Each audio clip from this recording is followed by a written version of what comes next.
morning. So last week we talked about food justice, kind of international issues and national issues, and kind of a lot of the broader, different kind of campaigns and like fair trade issues and workers' rights issues and stuff like that.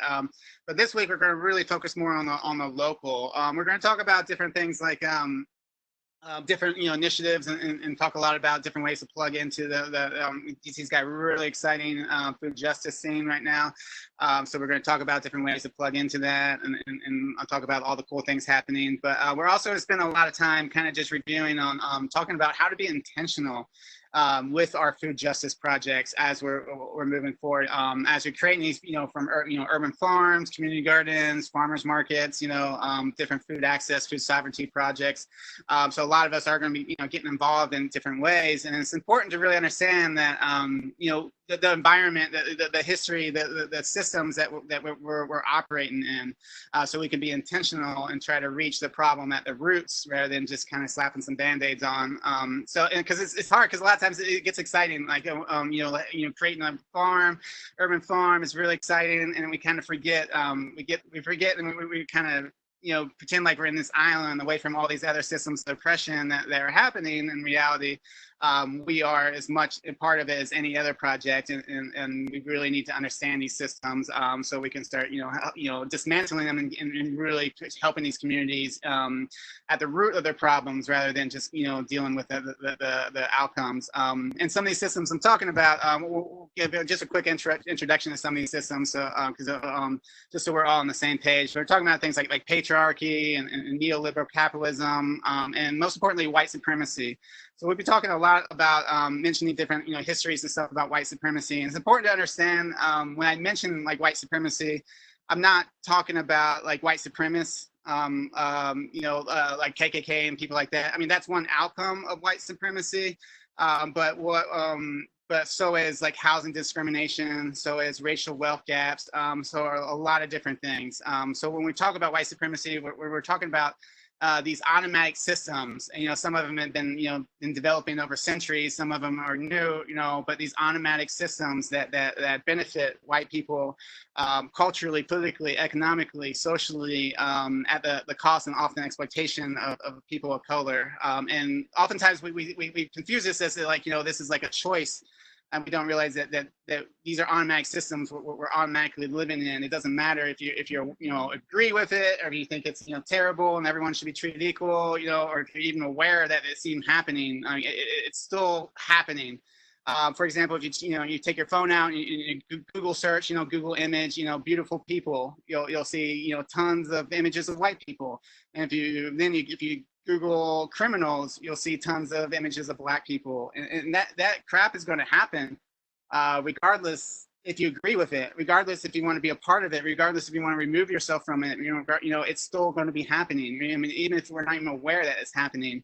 A great example is, if we take like there's been a lot of studies about, racial biases and hiring practices. If we take a resume, it'd be two exact same resumes, and we put a white sounding name on one and a black sounding name on another and send it out to the same employers. And we know from numerous studies, like there's been a lot of studies on this, and they all have the same results, that at the very minimum, the white sounding name is going to have a 2 to 3 times better chance of getting a call back for an interview than the black sounding name. And that's just like minimum. I've seen studies that, 15 to 20 times, more likely. And that's not because our HR departments are full of like, of KK, Klansmen or KKK members or white supremacists. In reality, they're full of white people who, probably don't have anything against people of color, probably don't, probably think everyone should be treated the same, but they just like the rest of us grew up in this white supremacy society where, we absorbed from our, our culture, our media, our whitewashed histories and Eurocentric histories, that were taught to us, through all these different, our family structures and everything, that we absorb these, unconscious biases where they just feel like, this resume white sounding name is just probably a little bit more qualified, they're not, it's all an unconscious thing.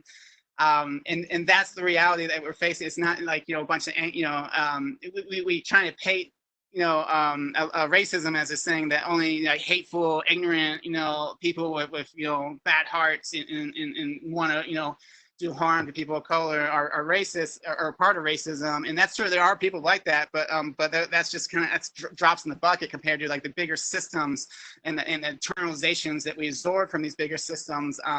That's really what we need to kind of start dissecting and start dismantling. And it could be overwhelming, especially if you grew up like me. I grew up in a small white, steel town in Ohio. I had, completely whitewashed Eurocentric history. I was like, all my friends were white, all my communities were white, and so I was taught it's like meritocracy. Yeah, we live in a meritocracy. We live in all this stuff, and it's just, and it was really hard to kind of, escape that and to kind of see that the real realities that people are living outside of our worlds, and so it can feel overwhelming, and sometimes we try to avoid it, or we feel like what's called white guilt, like we have to like fix everything, or it's just so overwhelming and we try to ignore it. And the reality is it's not anyone's fault. We're all born into these systems. We don't choose, how we're born, but the reality is we just need to understand the realities that we live in, and we all need to, do our part to kind of start dismantling and confronting and things like that. So it's not about shaming. It's not about, getting, it's just about all of us realizing the world we live in and working on trying to create a better world. So that was like quick intro. Just I give you a little sense, and these ideas. This is important. So as you're going into this food justice world and you're creating these food justice projects, or you're being a part of these projects, it's important to kind of understand these bigger systems that and these bigger histories that are affecting these communities. So we're not just slapping on band-aids. And don't get me wrong, band-aids are super important. There's millions and millions of people that are alive today because of band-aids. And there are some evil people trying to take away the band-aids, and we need to confront these people. I don't want to get that, take away the importance of that, but we also, if we also need to incorporate policies and strategies into our initiatives, into our projects that are not just, helping with band-aids, but also figuring out the root of the problems and trying to, dismantle the bigger system. So that's really what we're going to kind of get into today. We're going to talk a little bit more about like histories, particularly how these histories that affected DC, and then talk about different strategies to kind of confront a lot of these systems that we're part of. So thank you all for listening to that intro. How we're going to start out,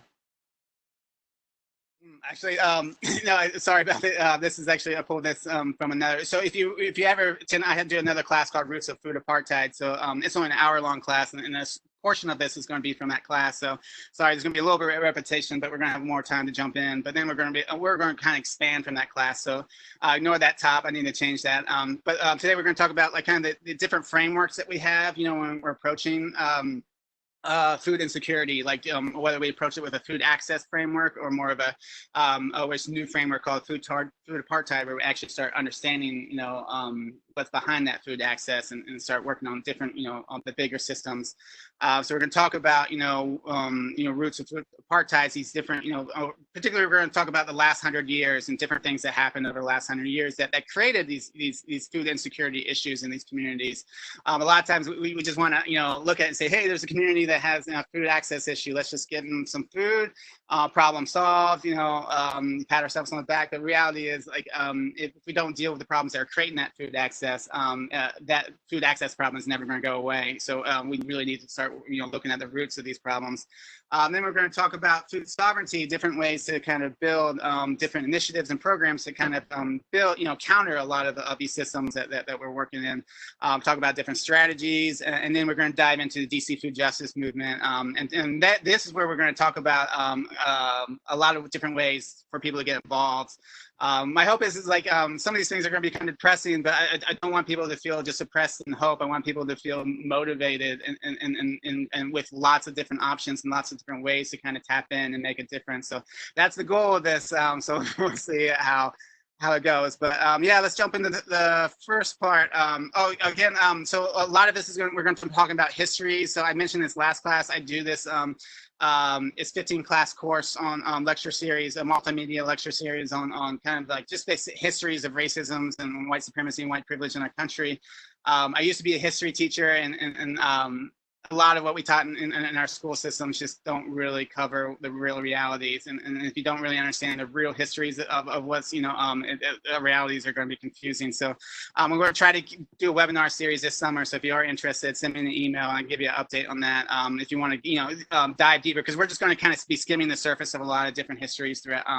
But if you want to dive a little bit deeper, it's a great course. And also, if you're looking for ways to kind of get involved after this course, so a bunch of us started this cooperative called People School of DC, where it's just it's basically it's just a resource website that we're trying to connect people looking to get involved with different social justice issues, with different we're trying to map out all the different organizations working on anti-racism in DC, working on immigrant rights, working on food justice, working on all these different issues, homelessness and things.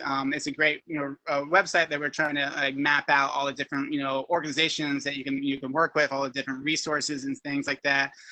In addition, we are looking for people that kind of help us, create content, help us, teach, facilitate workshops, movie nights and stuff. And also, we have a really great Facebook where we try to capture all the different events around social justice in DC, from lectures to rallies to boycotts and initiatives and different things like that. And there was, it's definitely gone down a lot since COVID, but there used to be like every night there was some awesome thing that you can get involved in. So if you're feeling like overwhelmed and you're just like, I don't know how to start, the best way to start is just kind of showing up to different organizations and just listening. And you can, if you can't, if you need to tap, figure out a way to tap into that, definitely check that, check our Facebook out.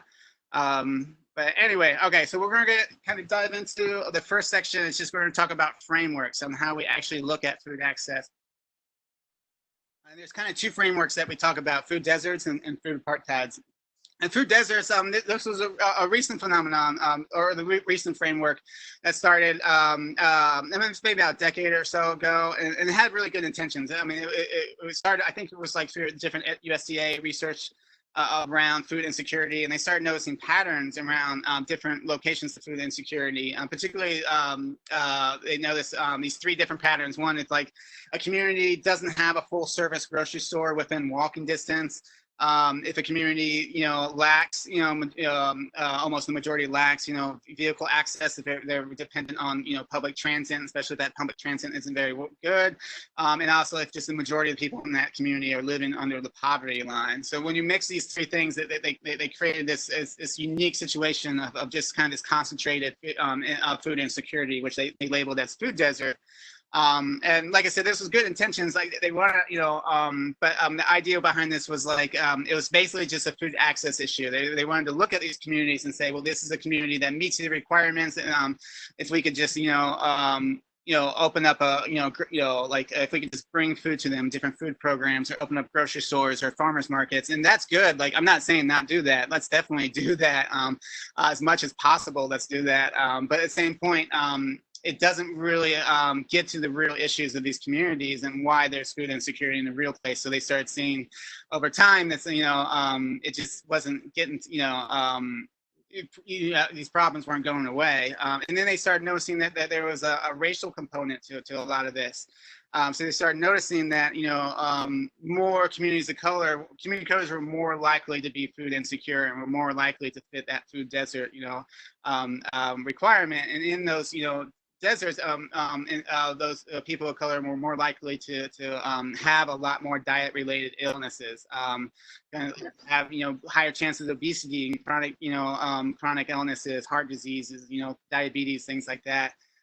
So they started noticing that this was definitely affecting communities of color far more than it was affecting white communities. Not to say there's not white communities. There's a lot of white communities that are food deserts, but the impact was much greater on communities of color. So when we take all this and when we looked at DC, what we see is we see a new map emerging. So DC's got a lot of grocery stores. They got almost 50 grocery stores. For how small DC is, that is a lot of food access. But when you really dive into it, you start noticing that 49 of those grocery stores are all west of the river, in communities that are predominantly white, or at least, definitely a mixture. And then east of the river, we noticed that there's actually only 3 community grocery stores right now. So this map's actually a little bit old. I think there's only 3 right now. And then so that's 3 grocery stores serving everyone living in Ward 7 and 8, so about 150,000 residents, and that's the majority communities of color. So, and then at the same time, we see, east of the river, we're seeing, really high rates of people not lacking personal vehicles, and then just having issues, mobility issues and things like that. And then we start seeing these huge health disparities that are kind of playing out in this situation. Like Ward 2 residents, that live in this ward actually have a 16-year longer life expectancy than Ward 8 residents. Ward 8 residents are 5 times more likely to die from diabetes than Ward 3. So we started seeing these huge health discrepancies. And so we started seeing that there's something more just going on than just food access as well. So there's a really great definition that calls supermarket redlining. Supermarket redlining resists framing disparities in access to health foods as just a side effect of an otherwise functional market or some natural urban ecology, as a bug in the system, so to speak. Rather, it highlights how the locational decisions of food realtors are evidence of intentional disinvestment in low-income communities and communities of color. So this is kind of saying that it's not just like a glitch, it wasn't just like how the dice rolled out, or if it's not just like a problem. I mean, what I'm saying is this is how our systems are. This is very intentional. And this is how our systems are actually set up to create these enormous amount of inequalities. Yeah, definitely. So yeah, say WLN saying there's not one grocery store within walking distance to my home. Yeah, we're going to talk a little bit about that. There's a lot of people that don't have, and what I think you said you're in Ward 7, right, from the last section or last class. So there's this new framework. We started realizing that it's not just about food access. I mean, there's real reasons. It's not just like an unintentional mistake. These are actual systems. So we start. So in the last couple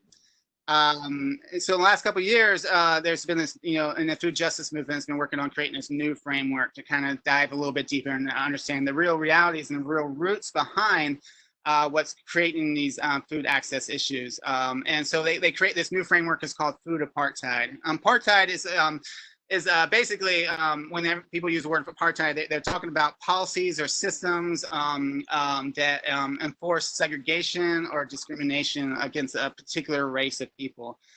So this definition really started with in South Africa, and from the 50s to the 90s, there was what they called apartheid state, where there was tons of different laws that segregated and discriminated against Black people and only Black people. And we see this around the world too. We see like in Israel, Palestine, regardless on which side you're on, there's this whole database that kind of analyzes Israeli laws, and they found over 65 different laws that specifically target and discriminate and segregate people of Palestinians. So that those policies can be considered apartheid policies. And then we've had apartheid policies in the U.S.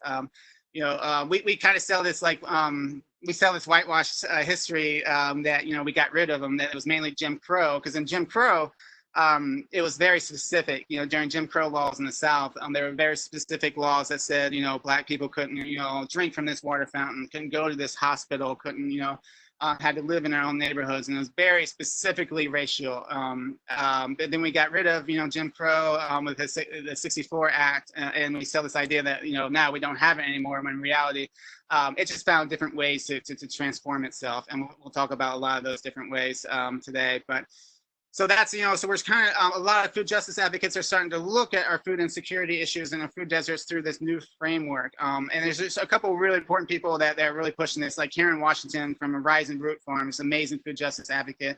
I believe her farm's up in, New York. Somebody correct me if I'm wrong, but I love her definition. She said, I would rather say instead of food desert is food apartheid, because food apartheid looks at the whole food system along with race, geography, faith, and economics. You say food apartheid and you get to the root cause of some of the problems around the food system. It brings us to the more important question: what are some of the social inequities that you see, and what are we doing to erase some of these injustices? And then Leah Penniman mentions. So this is the director of the Soulfire Forum up in New York. Really great food justice advocate right now. Food apartheid is a human-created system of segregation, which relegates some people to food opulence and other people to food scarcity. It results in an epidemic of diabetes, heart disease, obesity, and other diet-related illnesses that are plaguing communities of color. And then Tony Lawson, amazing food justice advocate in DC, lives in Ward 8, works in different programs with like different food advocacy programs, like with DC Greens and other organizations. So she said, now we're calling it food desert. Now we're calling it what it is. It's food apartheid. It's something that's planned. A desert is natural. It's manufactured by the planet. This is planned and obvious. Let's see. Okay, so yeah, so you said WL New says we had 3 stores within walking distance in the 50s and 60s. Yeah, we're definitely going to talk about that too, and why those stores went away. Cool. So I'm going to play a real quick clip from the last advocate that we talked about, Tony Lawson. She's going to talk a little bit about the experience that she has experienced in Ward 8 just to get her groceries. So hopefully everyone can hear this. If anyone can't hear this video, just type it in chat and we'll try to work something out. This is Tony Lawson. She lives in the southeast part of Washington, D.C., a predominantly poor neighborhood. Got the bag. Your bag? Yeah, the shopping bag. You want to go grab it? Yeah, because I don't have any money to buy bags. If, like Tony, you live in a lower income community, have no access to a vehicle, and live more than a half a mile away from the grocery store, you live in a food desert. Try not to miss the bus. Tony retired from a career in the insurance industry 10 years ago and receives food stamps on the 6th of every month. I don't think this was an accident, not to build grocery stores in this area because the people here. It's not just about Black people, it's about poor people. Okay. Route 8 for Tony is one of more than 23.5 million Americans who live in a neighborhood which the USDA calls a food desert. That means they have limited access to healthy, fresh, and affordable food. For Tony, getting groceries requires traveling 2 miles with the help of 2 buses. It takes 40 minutes each way. It's a struggle to get there, especially when you're 71 and have to carry a week's worth of groceries back home without a car. In Washington, more than 80% of food deserts are located in the neighborhoods with the highest poverty rates, and where mostly Black residents live. In whiter and wealthier parts of town, there are plenty of big box grocery stores and independently owned supermarkets. In Southeast DC, leading chains don't feel like there's enough money to be made in those poor neighborhoods. Crime in Southeast is another deterrent. So if you want to buy food in Southeast DC, you generally have to get fast food or go to a convenience store. That leaves 150,000 people in the area in a food desert. Now we're calling it what it is, food apartheid. It's something that's planned. The desert is natural. It's manufactured by the planet. This is something that's planned. And it's obvious. Tony buys her food from multiple grocery stores, searching for the best deals. Here she is at Giant, her closest grocery store, trying to find some staples on sale. There are not a lot of places in the area where I live that I can go and buy food. What I do is I get my bulk when I get my stamps. I run all over the city. Even though the Giant is here, I don't patronize the Giant very often because it's expensive. So I'm running all over the city.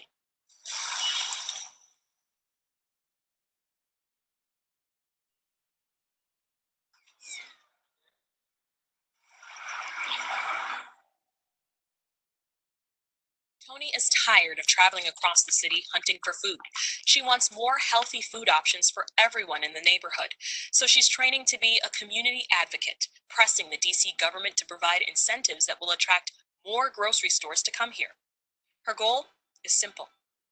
I've been in Ward 8 21 years, and we have not had a full-service supermarket for that entire time. There's always been a break. In my area, I want to see more places for people to shop.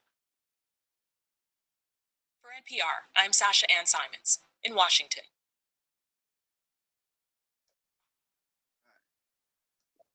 Right. So now we're going to kind of dive a little bit deeper into these situations, because it's easy to kind of just look at Tony's situation and say, well, let's just get some food to that community and everything's going to be figured out. And that's when we need to do that, and we need to understand how these communities became, how the situation, these food insecurities, these food deserts came about. And I really love this book. If you haven't read this book yet, it's really fantastic. It's called Black Food Geographies. So Ashante Reese wrote this. This amazing doctor from North Carolina, I think, university. But she was actually working with us, did a lot of food justice classes while she was working on this. This is basically her dissertation. But she analyzed Deanwood. So Deanwood is a community in Ward 7. She analyzed Deanwood over the last century and just looked at, in the beginning, in the early 1900s, there was all these different grocery stores and markets and community stores, and like they had local farmers that would come in on wagons and sell food. They had all this like different types of food access in the early 1900s, and then through a series of different events, that access went away. And so she kind of followed that history, and it was almost like she used mainly like oral history, so it's a really easy book to read. But I definitely recommend checking that book out. But we're going to talk about some of the things that affected that history and affected that food insecurity. So we really need to go back to if we're looking back to the early 1900s, especially in DC, there was an enormous amount of segregation that was enforced by what we call de jure laws, but also enforced by de facto kind of just like not necessarily legal, but just policies, like which banks would give you loans to which neighborhoods and things like that. But because there was so much discrimination, it was really hard for Black people to find different communities or find places to live. So there became these local communities around the city where Black people created their own communities. And Deanwood was one of those communities. And in the beginning, the early 1900s, like I said, there was a lot of different food options. They had like 20 or 30, well, not 20, I think it was like 15 to 20 at different community grocery stores, like smaller grocery stores, almost on every corner. They had, farmers markets. Everyone was growing their own food. There was, they had local connections with local farmers that would come in. So there was a lot of food security in that community at that time. And then one of the first things that happened to kind of to set in motion the insecurity that would follow was kind of in the early 1930s and 40s. We talked about this in the last class. It was kind of the rise of the supermarkets. Safeways and stuff. These created these new, they're called supermarkets. There were these large grocery stores, that had just about everything you needed. And it was great at first. They came about. They were working with the rise of the industrial agricultural system, where they were working with larger farmers that were able to buy bulk and buy much cheaper. There was all this new science that was coming that was like processing food and making food much cheaper, and we didn't know at that time how unhealthy that was for you. So it seemed like amazing, being able to like save all this money. And what that did, so people really embraced, supermarkets when they first came about. But what that did is it ran out a lot of the local food, the local stores, the community stores, the community markets, and the access to all this healthy food. And it was all that was kind of pushed out. And then we had these supermarkets that relied more on more unhealthier foods, but it was much cheaper and much more convenient. And then, which that was still okay. That was still providing the needs to everybody. But then what we had this phenomenon called white flight. And a lot of times we talk about white flight as a series of individual choices. And some of it was, like white people would get, their schools would desegregate, or Black people would move in their communities, and they would, and they would freak out and move out to these white suburbs. And that's, there was choice in that, but what white flight really was about was this giant federal investment into white people, into white communities, called the New Deal, FDR's New Deal. So a lot of people are familiar with the New Deal when we talk about it came about in the 20s and 30s and 40s. It was during the Great Depression. It was FDR's plan to kind of bring people out of the Depression, and had multiple different parts to it. It had rights, labor rights, giving, workers the right to unionize, having, child labor laws, things like that. It had social security nets, it was the first, social security programs, the federal programs at least to kind of help out with, with people in need. And then the third part was it was a giant investment into home ownership with creating the Federal Housing Association and creating new, and government-backed home mortgages. But we talked a little bit about this in the last class, but the problem with this, it was in order to initiate this, you had to give some concessions to what we call the solid South or the solid voting bloc. And that came about after the Civil War. There was this brief moment of radical reconstruction or reconstruction in presidential radical in different parts and different effect. And it was this 5-10 year attempt to actually repair the harm done by slavery, actually give Black people land and schools and enforce equality and protect them with the military. And unfortunately, after about 10 years, that eventually fell apart. A lot due to recessions and to like the rising, kind of like the white supremacy kind of, old Confederate government kind of taking over, the South again through voter suppression, terrorism, all different kinds of things, and eventually the military was removed, and then the South, the old South completely took back over the South. So it was just a solid voting bloc. They suppressed, all Black voters, and it was basically the old Confederate governments that just took back over, and they controlled the South for a good century. And so anything, these were like the Dixiecrats and Strom Thurmond and people like that. So like anyone that want any policy that had to pass on the federal level had to find these really creative ways to exclude people of color. So like to get like the labor laws passed and Social Security passed, they excluded the two industries where majority of the people of color worked in: farm workers and domestic workers. So they were excluded from all those protections. But they had to do another creative way with to exclude people from the home mortgages. So you have to understand about home mortgages before the Depression, or even during the Depression. Like if you wanted to buy a home, essentially there was no insurance or anything like that. The banks were pretty scared to lend out a bunch of money, so you basically had to pay for the home 50% of it up front, and then pay the rest of the home off in like 3 to 5 years. So you can imagine like only like very rich people were buying homes during this time. But FDR knew that how you build wealth is the biggest way that we could build wealth in this country is through home ownership. So he wanted to create a middle class through building wealth through home ownership. So he got the federal government to start, insuring and backing bank loans, home, mortgage loans, which that really, took the pressure off the banks and made them, they weren't so scared anymore to get out these like big loans. So instead, that created the mortgage system that we see today, which is basically, you can, for a small down payment, you can have 30 some years, to pay off the rest of your home. So he created that, system, and that, and it's a really great system for home ownership.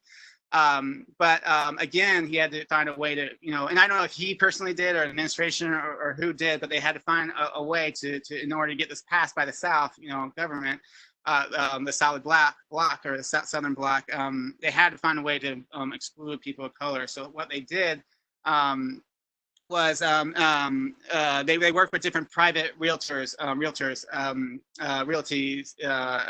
industry who it was illegal at that time for the government to discriminate against people with housing, but it was it was very much legal for private entities, like real estate agents and things to discriminate at that time. So what they did is they created, the government hired these people to create risk assessment maps of every municipality in the entire country. And what they did, they color coordinated. Like blue was like low risk, give these people loans, and then like yellow, green, it started getting more risky, and then red was the highest risk, and those people couldn't qualify for these loans. But instead of actually doing real assessments on who was risky or not, they did it entirely on race. So they, if you lived in a Black community, anyone that lived in communities of color, or even mixed communities, they fell in that red line, that red area, so they could not qualify for a loan. So they're excluded, and to give you a little sense of like how impactful that was. So like hundreds of billions of dollars went into home ownership, and 98% between like 1935, when the Federal Housing Association was created, to 68, the Fair Housing Act that supposedly eliminated redlining. So this is all called redlining. That's where the term comes. It's like designating poor communities of color by red areas, and then they can't qualify for loans. So between that and between 1968, that supposedly outlawed redlining, but it went on much longer for another decade, and it happens in different variations today. But between that time, 98% of white people or of home loans went to white people. So that was a massive investment into white people, into white ownerships, into white communities, building whole communities. And that, and we threw in like GI bills, after World War I, where not only had more money for white home ownership, but also for white education and higher learning, money. And then the highway bills, where we would, billions of dollars was invested in building highways to these new white communities through basically demolishing Black communities. So to give you, like, I do this exercise in a lot of my classes to kind of help people understand just how impactful this really was. So imagine, like, we just went through a recession in 2008. Imagine if our government at that time looked at it and said, there's a lot of people suffering right now. What I'm going to do is invest about $1 trillion. So I've read these different estimates. We spent in today's dollars, we spent about $1 trillion in the New Deal and the GI Bill and the highway bills and stuff. So imagine that government said, well, I'm going to invest $1 trillion into white home ownership. And I'm going to do this for 30 years. For 30 years, I'm just going to pump all this money into white home ownership. I'm going to, give all this money to build white communities and white suburbs. I'm going to have all this money to demolish poor Black communities, so I can build highways to these white suburbs. I'm going to give money for white people to get higher education. And then after 30 years of doing this, we're going to pass some civil rights bills that they're going to, admit that was wrong. And we're not going to continue doing this. But it's not going to repair. There was nothing in the civil rights bills addressing past harm, economic reparations, economic justice, and they left large loopholes for a lot of this stuff to continue, just in more de facto ways that we'll talk about. So we really have to understand, like, just how impactful all this and the New Deal and the GI bills were in creating our racial wealth gaps that we have today, and creating our housing discrimination, and creating our racial segregation.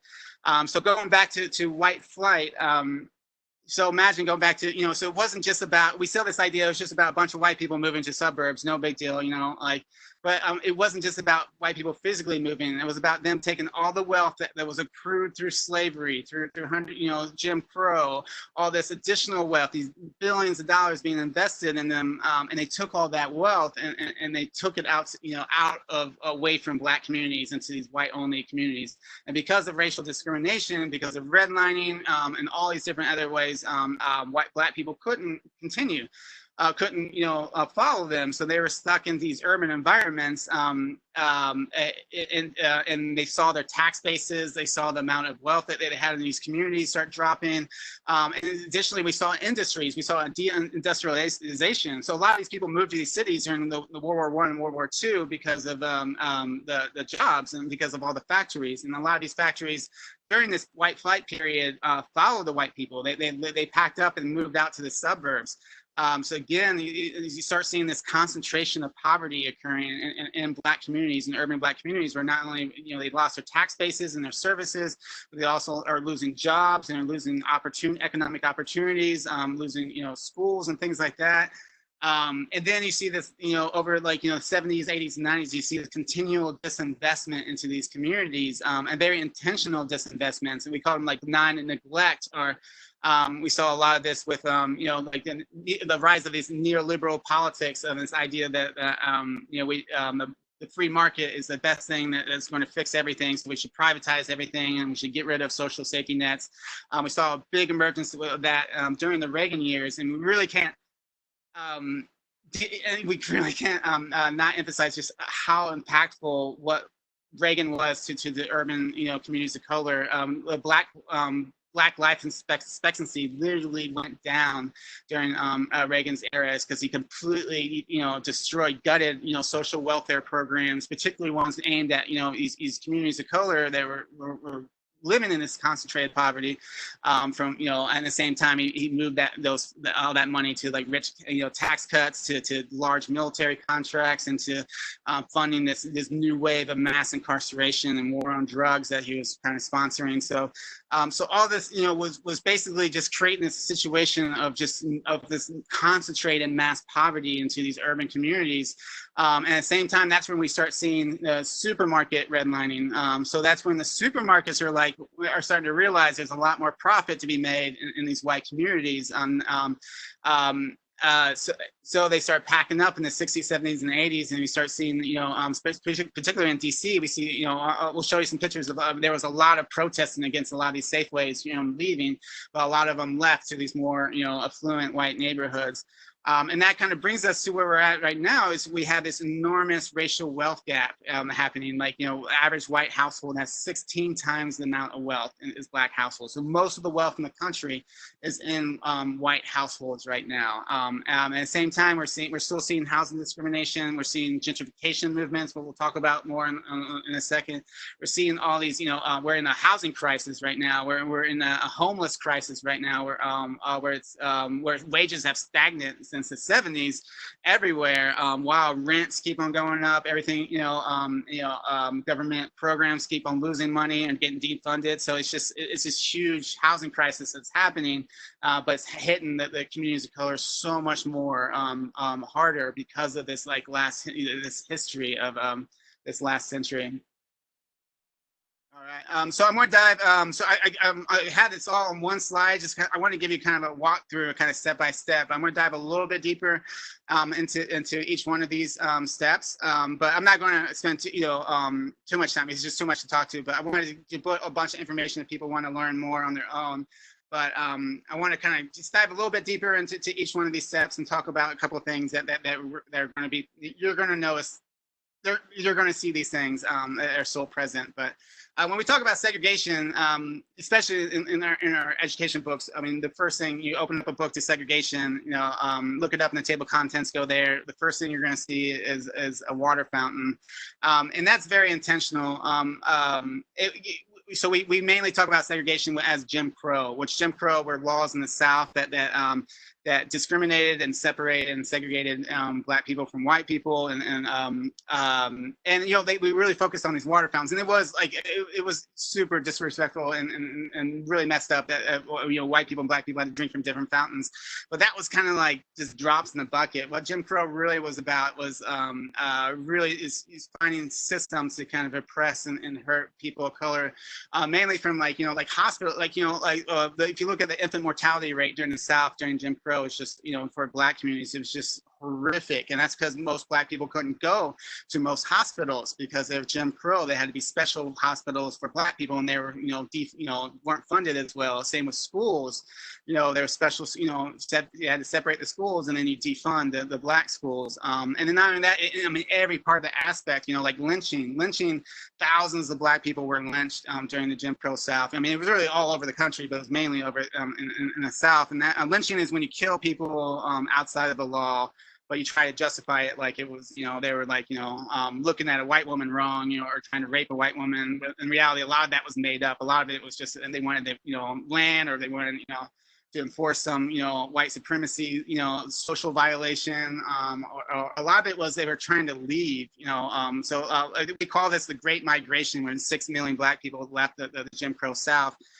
For the North and West, and we paint this like this big, wonderful migration. In reality, it was like internal refugees trying to, leave in the middle of the night. KKK would watch, the bus stations and the train stations, and people would get lynched trying to leave their sharecropping situations, and because the whole Southern economy was based on exploited labor. They couldn't let these Black people leave because that was what their entire economy and their food systems were based on.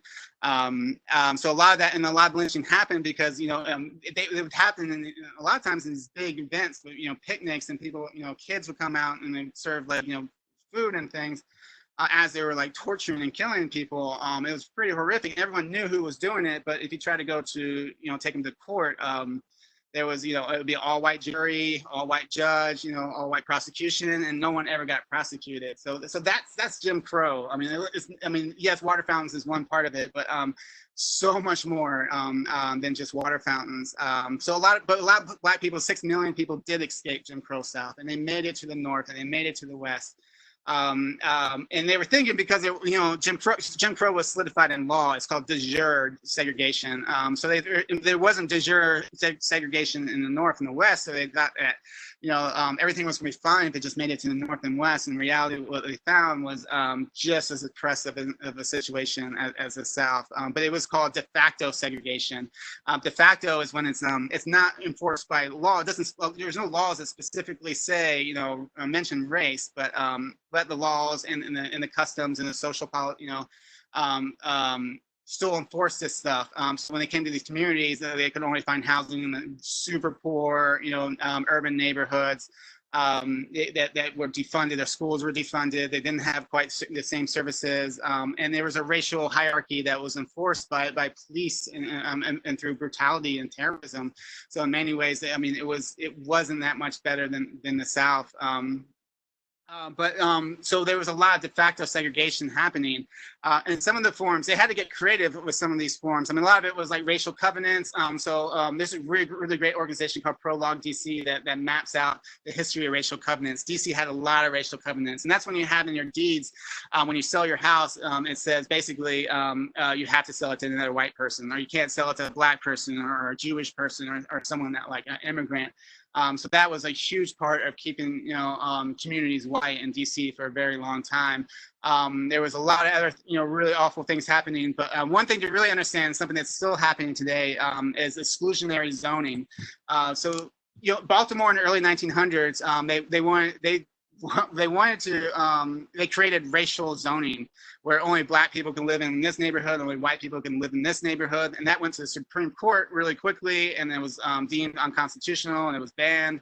But afterwards, that was really the trigger that kind of convinced a lot of segregationists that zoning is a powerful tool to enforce segregation. So during the 20s with President Hardy, he put together this commission. It was he claimed it was all city planners, but it was reality. It was a lot of white segregationists and white supremacists, and they went around to hundreds of cities, and they taught people how to create exclusionary zoning laws. So these are laws that seem like race neutral. They don't mention race, but everyone knows who's getting screwed, like it's very obvious, and some of these are like single family unit zoning. So only if you move in this neighborhood, you can only build a single family house, like a house. You can't build apartment complexes. And that seems very race neutral, that's just like the preference. They're just trying to keep a style in the community. But reality, like especially if you're a Black person that's experienced this, this racial wealth gap and experienced through the history and through all the things that are happening, you're less likely to be able to afford a nice house in this community. You're more likely to be able to afford apartment complexes and especially like affordable housing units that are mainly in apartment complexes. That's a way to keep Black people, especially particularly poor Black people, from like poor people of color from moving into these white neighborhoods. And they also have density laws that do it. Industrial zoning is a big one. They kept industrial factories and stuff away from white communities, but zone them into communities of color with the very intention of devaluing those communities, so they know that those people would never have enough money to be able to move in the white community. Like, this was very intentional. This wasn't just how the dice rolled. This is very intentional, and it all started with President Hardy's commission.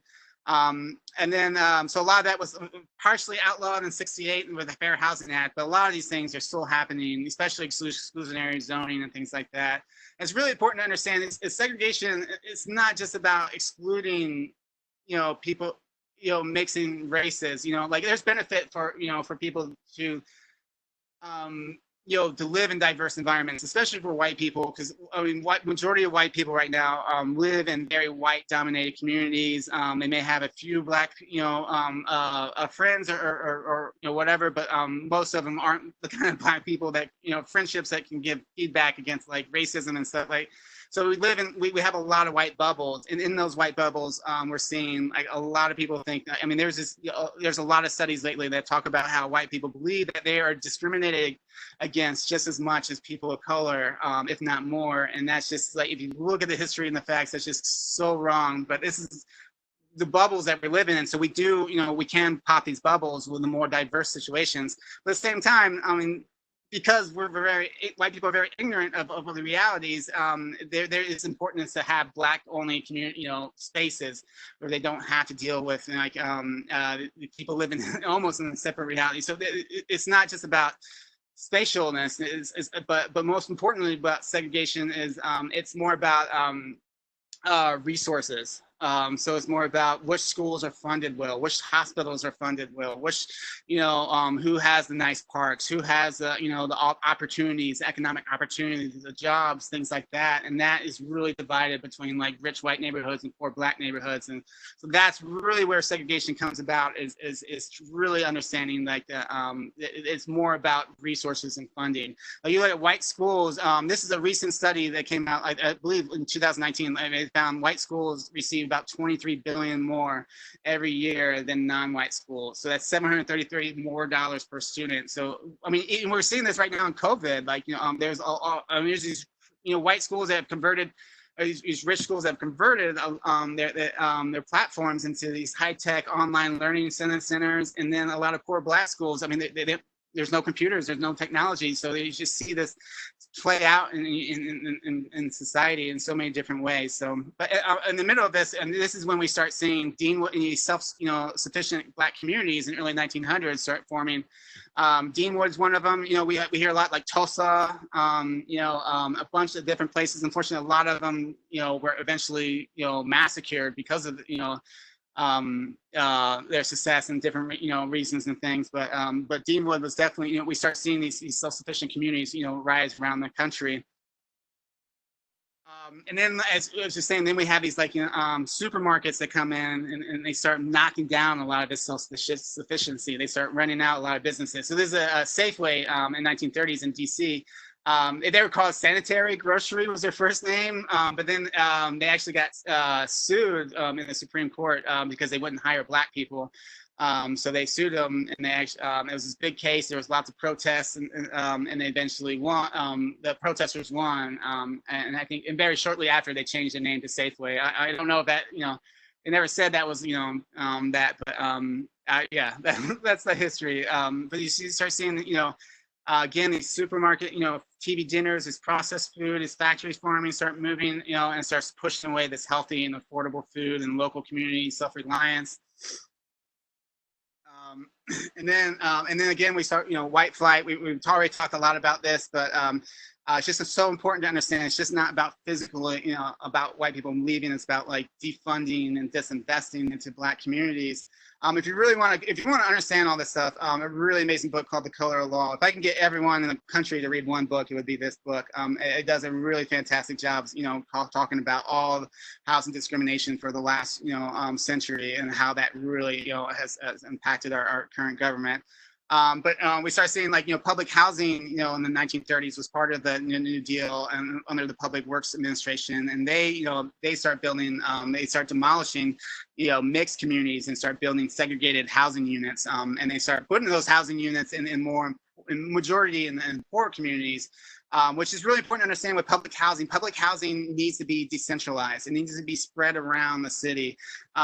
Because if you put all the public housing into one poor neighborhood, you're increasing the concentration of poverty, you're increasing their density, and there's not enough resources and jobs and schools in that community to house that. So really, if you want to have effective public housing, you need to spread it around the city. I'll show you a map in a second, another slide. Most of our public housing is in the poor black communities because of exclusionary zoning and things that are able to keep public housing away from. And particularly if you look at a map of public housing in DC, like anything west of Rock Creek, there's like nothing. And that's very intentional through, and they've done that. They kept, public housing away from, the exclusionary zoning, single family unit housing, things like that. And so there's a picture of redlining. This is how they mapped out like every municipality, every city and town, and all the black communities were red, and then there was blue and yellow and for the white communities. And that, still to this day, that really reflects, who can qualify for loans or not, even though like redlining is illegal. But the people are still stuck in the same situations. Now they're like, well, now because they live in poverty, they can't qualify for loans. So it's just kind of trading one thing for another. But it was white supremacy that created that poverty.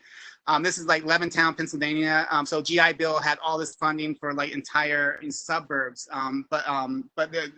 but the condition was they had to have racial covenants that only allowed white people to own these houses indefinitely. So there's a lot of white communities that were completely built.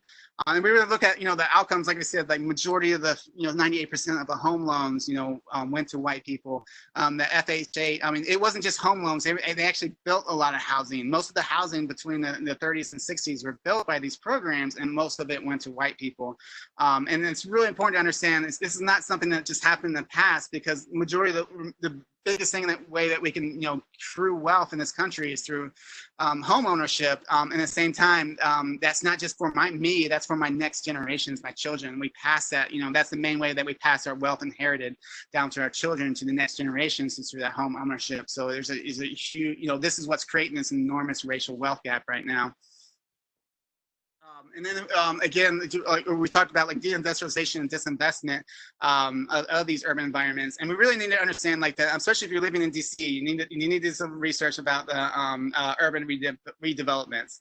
So urban redevelopments was mainly, it was funded by these federal highway acts, from a couple of them in the 50s and 60s. It was basically the federal government told communities, if you wanted to get rid of blighted communities and then build new communities or build highways, connecting people to these new white suburbs, they would pay 90% of the costs. And it was really enticing for a lot of cities.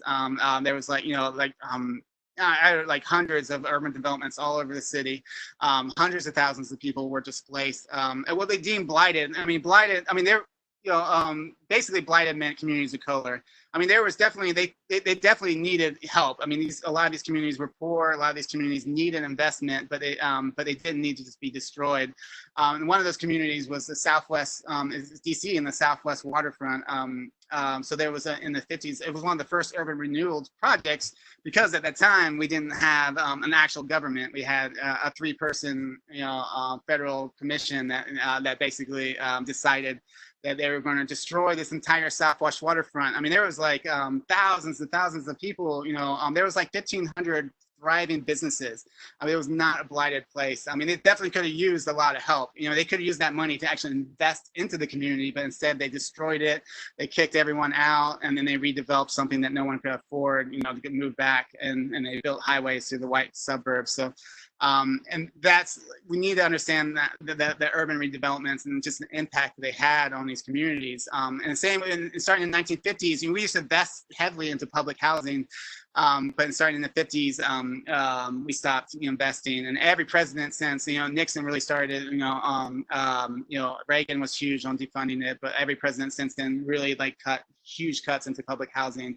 And we're left with this situation where right now we have DC just declared there was 16 public housing units right now that are deemed unlivable, but there's no money to fix them because we stopped investing into them and we just let them deteriorate, which we'll talk a little bit more about that in a little bit. But same, we had these neoliberal investments benign neglect, they call it planned shrinkage, like South Bronx. If you ever hear that the Bronx is burning, that's essentially it was essentially basically they forced the Bronx in the early 1900s. They forced this people of color into this community, and because they couldn't go anywhere else, and all the white people left with white flight and the FDR's investments, and then they started just defunding this area so drastically. They cut down majority of the fire station services, and they couldn't, and landlords, they couldn't even get people to live in these apartments. So what they would do is they would take loans out or insurance policies and burn their apartments down. That was the only way, and so it was the Bronx is burning. It was just thousands of fires, and I think the 70s and 80s, and it was it was a planned thing. It was planned shrinkage. The idea is to kind of like defund this area to the point where it gets so bad that you can come in and kind of redevelop it for a different population. And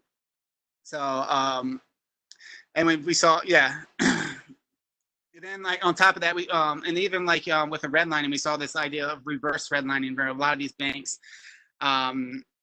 would go back and target the neighborhoods they would exclude from loans. They would suddenly start targeting these loans, but with really bad loans called subprime loans. So subprime loans are these really risky loans, and they only give them out to people that normally wouldn't qualify, or were supposed to only give them out to people that wouldn't qualify for real loans, because they're hard, the bigger payments are harder to manage, so because it's riskier. But the thing is that there's, Wells Fargo and Bank of America specifically targeted communities of color to give these loans. Even people that normally would qualify for normal loans, they gave them these subprime loans. Like if you're a person of color, you're 3 times more likely to be denied a regular loan, and then 2.5 times more likely to get a subprime loan. So when we had that 2008 recession, it hurt everyone, but it destroyed Black communities and destroyed Black wealth. There's a lot of studies about how like half, I read like half of home ownership of Black people was lost. They were more likely to get foreclosed. They were more likely, because of them, they were more likely to have subprime loans, and just an enormous amount of Black wealth was lost during that time period. And then supermarket renting, we talked a little bit more about this, but this is like one of the Safeways, and I believe in Anacostia, that's closing down, and they're trying to actually protest it and keep them around, because we start seeing them, move away to these other communities, to the white suburbs.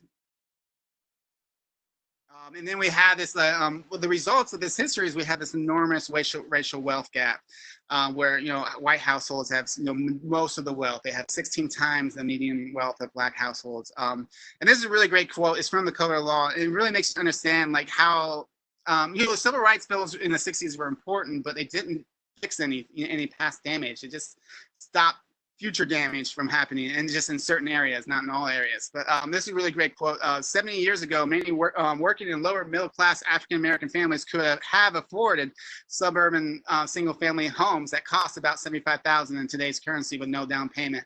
Most of whites did so, but working in lower middle class African Americans families cannot buy homes or $350,000 or more with down payments of 20% or $70,000. The Fair Housing Act in 1968 prohibited future discrimination, but it was not primarily discrimination, although this still contributed, that kept African Americans out of most white suburbs after the law passed. It was primarily on affordability. The advantages that FHA and VA loans gave the white middle class in the 40s and 50s have become permanent. And that's really important to understand, because a lot of times we hide behind these like race neutral things, like it's just a market rate, like Black people can live wherever they want, they just have to. But if you look at this, when we were passing out billions of dollars and investments into white communities, to home ownership, it was just for white people, and then they accrued all this wealth as Black people were being defunded and disinvested. And now that we got rid of the the laws, are just like, even though like there's no one specifically saying like you're not Black, you can't move in this community. Now now we just moved it into this new system of affordability, completely ignoring the racial wealth disparities that happened and occurred over the last literally the last 400 years, especially over the last 100 years. So it's a way to kind of like pretend like it's still not racist, saying, well, kind of like whitewashing the racism. But and then on top of all this, we're having this affordable housing crisis. And a lot of this is happening because our wages have not have remained stagnant since the 70s. That's due to a lot of different things, from like the decline of unions to minimum wages haven't been raised that much, to like, different, deregulations and things like that. There's a lot of issues, but anyway, but what we know is from the 70s, our wages, despite the fact that our productivity has been increasing since the 70s. We have been more productive as a society than we ever have, but at the same time, we're making less and less money. So our wages have really stayed stagnant since the 70s. But if you incorporate inflation, it's really kind of decreased. And so at the same time that rents are rising, and at the same time that we're defunding public housing and affordable housing programs, our wages remain the same, and that's caused a pretty horrific affordable housing crisis right now, where over 7 million families are lack housing. affordable housing. 500,000 people are homeless right now. So one of the reasons we try to fix this with affordable housing, but there's a lot of issues with that affordable housing. So like with affordable housing, affordable housing is based on this idea that we should be spending 30% of our income on housing. And then, how we judge that average income is we use this thing called area median income, AMI. So the DC area median income, it's not just DC alone. It actually incorporates some really upper class neighborhoods outside of DC, which affects the average. So our average area median income is $117,000 a year for a family of four. If you look at that, like the white families, barely make it, but most Black families, I mean, their average, income that they make is $37,000 in DC. So that's not even, so their full salary would cover 30% of the AMI. So if because the idea is affordable housing rents are supposed to be 30% of the average median income, but the average median income is so high that 30% is so basically what I'm saying is a lot of people who need affordable housing can't even afford affordable housing because it's so expensive, right? Because it's not, the way it's set up. And this is a map of our affordable housing in DC. You can just see, west of Rock Creek, there's nothing. And it's all concentrated in neighborhoods east. So a couple questions. So middle class income has not changed since the 50s. Yeah. And did we lose audio? Is anyone else losing audio? Can anyone else hear me right now?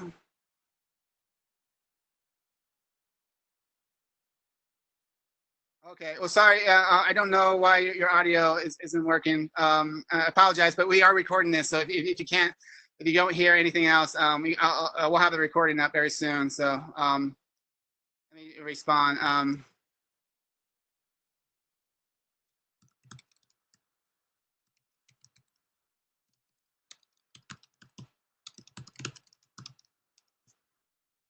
Okay. Okay. All right, and then moving on, the last part, I'm going to talk about the history, and then we're going to talk about now that I'm sure this is a lot of depressing things, and this is what I'm talking about. Like it could be overwhelming. So, but the idea isn't to feel guilty or feel overwhelmed or shut down. The idea is just kind of like find different ways to kind of tap into it, and we'll talk a lot about that, in the next sections. But this is going to be the last section of history I'm going to talk about, and this is. But it's really important what's happening right now in DC is the gentrification movement is happening. I'm going to read this definition of gentrification. The National Community Reinvestment Coalition wrote. It's a really great national organization that fights for affordable housing and things like that. But they wrote, gentrification is a powerful force for economic change in our cities, but it is often accompanied by extreme and unnecessarily cultural displacement. While gentrification increases the value of properties in the areas that suffered from prolonged disinvestment, it also results in rising rents, home and property values. As these rising costs reduce the supply of affordable housing, existing residents who are often Black or Hispanic are displaced. This prevents them from benefiting from economic growth and greater availability of services that come with increased investment. Gentrification presents a challenge to communities that are trying to achieve economic revitalization without the disruption that comes with displacement. That's really important to understand. It's like, we're not saying don't invest into communities, into poor communities and communities of color, but they need to be invested in a way where the people actually get to stay in their communities. If you're going to rebuild this community without even thinking about how it's going to affect, housing, rents, things like that, even if you have the best intentions, the people that you're going to try to help are going to be displaced. So it's really important to have, responsible development. And that is something, there's a lot of organizations in DC that are pushing for responsible development practices and stuff. So we'll talk about those people, but it's really important to understand it's not just that we're not against all development, but it's just, we need to understand and be intentional with our development. And that's, so the National Community Reinvestment Coalition, they did this study in the 2000. So really understand, like, we're actually, according to scholars, we're in our fourth gentrification movement. The first one was in the early 1900s with Georgetown. Georgetown used to be this working class mixed race community, and was all pushed out for to create this white community. and Foggy Bottom in the 30s and 40s, and I think like Columbia Heights in I think like 70s and 80s. And then this is what we consider the fourth phase of gentrification, but it's a much more powerful one because it's citywide. It's over half of our city are feeling the effects of its negative effects. And to kind of like I said, the National Community Reinvestment Coalition did this study where they analyzed nationwide. They analyzed all the major cities between 2000 and 2013, and what they found that almost every city was experiencing gentrification, which is a testament to this is the reality of our history. And I mean, these aren't random things that are just like happening or glitches in the system. These are our systems that are creating this. But what they also found was DC was the most gentrifying city in the country. It has the highest percentage of gentrifying neighborhoods. It has, which is around 50% right now. It has the most displaced people, between this time period, good 20,000 Black residents have been displaced. And that's directly displaced. There's also a thing called indirectly displaced. Let's say if you're able to get affordable housing, or you're able to actually find a better job and you can afford the new rents, there's still, as you watch your whole community, just, your whole support system, your whole culture just, disintegrate and leave. They're mentally wise. I mean, a lot of people end up leaving anyways. And that's what we call indirect displacement. But most of what was occurring, most of this was focused on Ward 7 and 8. Ward 7 and 8 were experiencing the lowest income concentrations. But what we saw, a lot of this was happening in wards 1, 2, and 6. This is where the biggest parts of the gentrification has happened, and it's pushed a lot of Black people out of these neighborhoods. And to understand gentrification, you have to understand how much it sucks that we aren't a state. That plays really into a lot of our current policies right now, particularly because our hands are really tied on how we can, fundraise like most normal cities, how we can, build a tax base and income. So, we got our DC guys the right to vote, right to self-rule in 1973, and that was after a century of not being run by a federal commission. And the reason, if you read about the reason why they took that right, away was this was after the Civil War, and Black people were getting the right to vote and getting more power. And there's a lot of white businesses in DC that were really scared. And they knew, and this was after Reconstruction, they knew the government was being taken back over by the Confederates and white supremacists. So they decided to petition the government to basically have a commission to control the government, a 3-person commission that was like handpicked by basically Southern politicians for a long time. It was really a fascinating story how they actually got that out. There was how they got rid of that in the 70s. A lot of Black activists. There was one particular person that kind of like oversees this commission, and it was the same like Georgia politician. His name was like something McMillan, not to be confused with the McMillan plan, or it was in the 70s, and the Black protest or organizers actually went down to this community in Georgia, and I think it was Georgia, something like that, and they organized against his running mate. They got his running mate to actually defeat him. And then the next person in line was this Black Democrat from the North who allowed home rule to happen. If you want to read more about it, it's really fascinating stuff. It's like these are 2 great books to read about, Chocolate City and Capital Dilemma. I really wish we would like require everyone to move to DC, especially if you moved in the last decade, to read these 2 books. So all this makes a lot more sense. Really fantastic books. Chocolate City talks a lot about that, how they actually got the abilities to vote again. But anyway, so in the 70s we got our home rule back, where we're our local government again, or for the first time. But the problem was there was all these conditions to our home rule. Like one, we weren't an official state. 2, we couldn't do things like our hands were tied on collecting taxes on certain ways, like commuter taxes. So like hundreds of thousands of people work in DC but don't live in DC. And on normal place cities, this happens all over, but normal cities, they can actually charge a commuter tax, where they actually tax these people, and that's a huge boost to the local economy. But we're not allowed to do that according to stipulations in our home rule agreement. And that's this huge amount of tax, base that we lose every year from that. At the same time, national parks or federal land, a lot of our land in our cities, federal land, we can't tax that. So that's a lot of we lose a lot of tax money on that. And we have more federal land than I believe than any other city. And on top of that, you know, and in the 80s and 90s, we start seeing this mass exodus of people because there was a lot of crime in DC during that time period. And it's really important to understand that it wasn't a lot of people try to associate that with Black communities, but I mean, crime is not related to race at all. Crime is related to poverty and economic situations and the systemic oppressions. And so we had this, you know, just thinking about this, like how DC was over the last century and how, you know, defunded, you know, it was, and how, you know, all the horrible things that went through. I mean, it shouldn't be a surprise that there was a lot of crime during this period. So a lot of people were leaving, and it just destroyed the tax base. And in the 1990s, DC went bankrupt.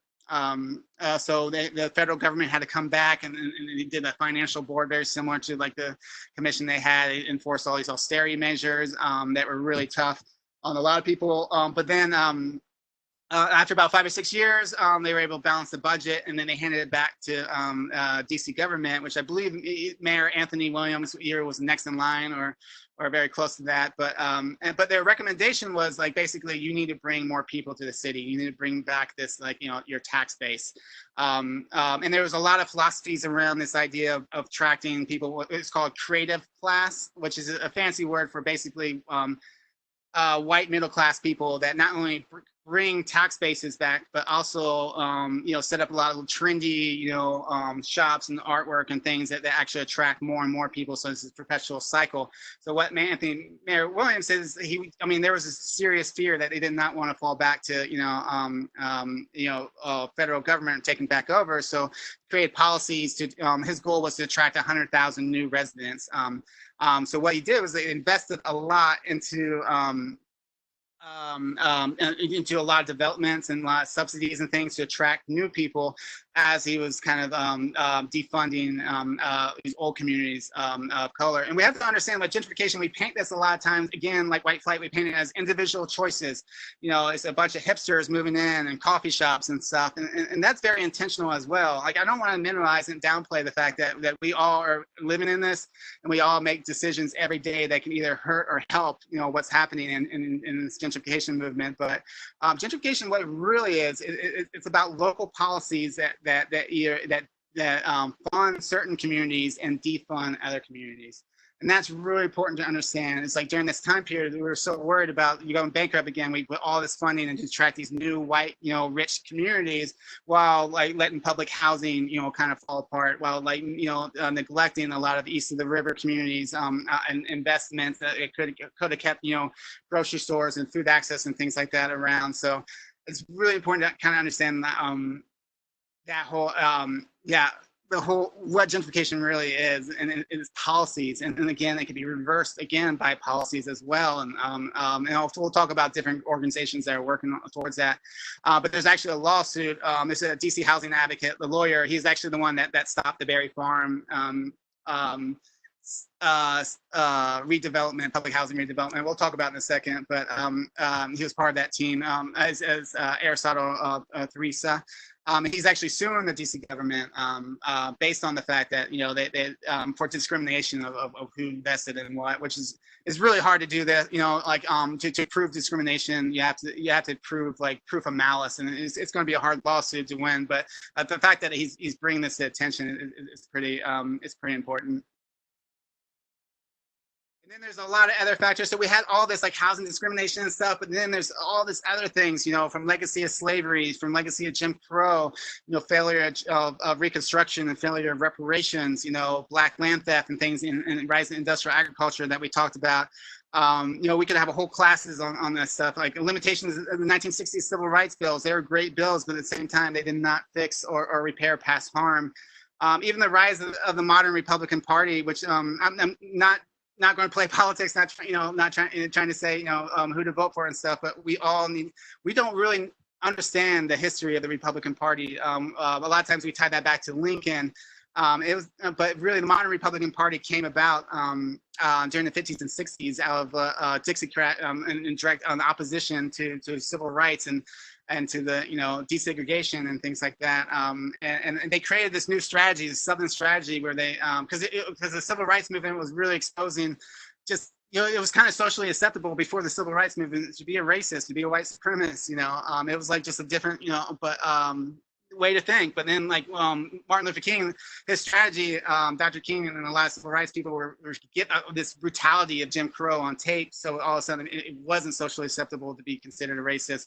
So what they did is, they just kind of tweaked a lot of the, it's called Southern strategy and racial dog whistles, from George Wallace started it, Barry Goldwater and Nixon really perfected it, and Reagan ran with it. It was this idea they would still push these like really racist policies, but they would like disguise it, with these, we were called racial dog whistles, instead of saying like, I want to enforce segregation, you start saying states' rights, or, start saying, I just law and order. Law and order came about because Nixon was basically brutalizing civil rights activists. Instead, he called these civil rights activists unlawful, and then he created this like, I'm just need to bring law and order back to this country. So it kind of disguised this, and a lot of people, some people, a lot of people bought into it and still think I just care about law and order. I worry about taxes. I worry about these different things, but they're using these, they're kind of covering up this stuff to still push these same racist policies. And it's important. And like I said, I'm not telling you who to vote for what, you got to make that own decision, but it's important to just understand the history of this. And this is a really great book if you want to understand more about it. Dog whistle politics. It really follows like the 50s, 60s, and 70s as this modern Republican Party kind of emerged. And like I said, at the very least, we should just understand these histories. And then like the rise of, we could do a whole course on how mass incarceration, from the war on crime to the war on drugs to, ALEC and creating private, turning our prison systems into, back to convict leasing into a private for-profit system. So all these different things just are affecting our food insecurity and are affecting these communities of color. And like, so it's so important to understand, like, again, like when going back to like the food access and issue and the food deserts, it's not enough just to look at this community and say, hey, there's, they need food, let's just give them food. Let's do that. And let's understand our histories and understand these systems have created to create the roots of the real problem that's going to continue causing that food access among a lot of other issues until we fix this stuff. All right, so now we're going to talk about some possible solutions going forward. And a big one is food sovereignty. So I'm going to read this definition real quick by the La Viva Campesina. They're a really great food justice organization. So food sovereignty is the right of peoples to healthy and culturally appropriate food produced through ecologically sound and sustainable methods, and their right to define their own food and agriculture systems. If both those who produce, distribute, and consume food at the heart of the food systems and policies rather than in the demands in the markets and corporations. So that's really important to understand it's about giving these communities the power over to where they can define and choose their own food systems. It's not about relying on, what Walmart has to offer or what, free markets where, which, grocery store is going to come according to free market. But it's about actually building local food systems and building it in a way that respects, every aspect of the workers, how you raise food, how you serve food, like who's, the options, like culturally appropriate food. So it's about, this idea of building our own local food systems and local food economies. And this is Xavier Brown. He's a really great food justice advocate. He has an organization called Soilful City, but he wrote different pillars of food sovereignty. And I'm just going to highlight a couple things, like the idea that healthy food is a human right. It shouldn't be left to the market. You shouldn't, people shouldn't only get healthy food if they can afford healthy food. Because as we know, I mean, like based on the histories, and that there's a lot of our histories and a lot of our current systems is not just about, people not trying hard enough. There's a lot happening right now that causes people not to be able to afford healthy food. Recognizes the causes of food disparities, from white supremacy and capitalism, patriarchy, and all these different systems. Understanding, the work needs to happen in marginalized and vulnerable populations. And we need to understand the exploitation of our food systems. We talked a lot about that with the farm worker, the food worker, the processor, all of these, different forms. Our food systems create an enormous amount of exploitation. We need to develop different systems. We also need to understand ecological biodiversity and to build, build sustainable systems that respect, our environment. So I'm going to play a quick video. This is from Soulfire Farm, Liam Penniman. It's a really great food justice advocate. Does a lot of great work up in New York. We'll play the first 5 minutes of this video just to give you kind of some ideas, example of some of the things that she's doing.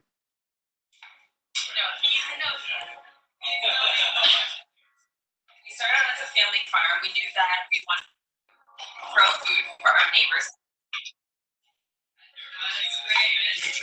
We're living in the south end of Albany, which is the USDA terms it a food desert neighborhood. We prefer to talk about food apartheid because deserts are natural phenomenon, and racism in the food system is very unnatural.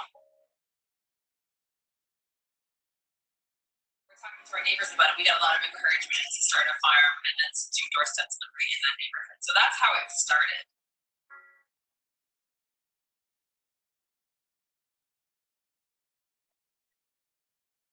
Demand for training programs that were culturally sensitive for Black and Latino folks, so we kind of developed that. So I feel like we're very much in conversation with the movement and in conversation with our community.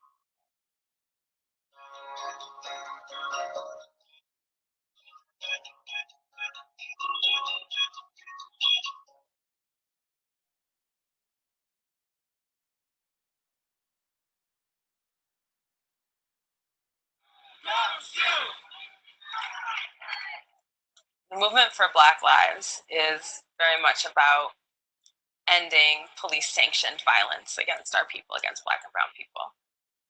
So we know about police brutality and murder, and we know about mass incarceration. That's all over the news, and it should be. It's really important. But a lot of times what falls away from the conversation is that the top 5 killers for Black and Latino people in the United States are diet-related illness. And that's not accidental. There's all these policies in place that are state-created that cause this disconnect between Black folks and good food. And similarly, over our history, our access to land has very much been influenced by U.S. policy, USDA discrimination, by violence from the Ku Klux Klan that targeted Black landowners.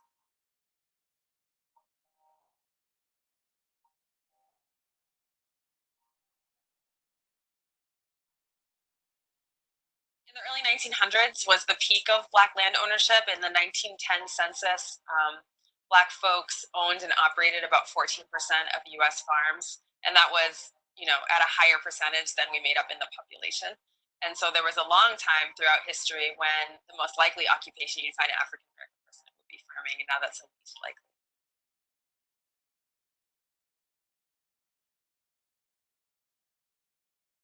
Many of our people have confused the oppression that took place on land with the land itself. And so there's a lot of ancestral, almost cellular trauma that's associated with wild spaces and with land.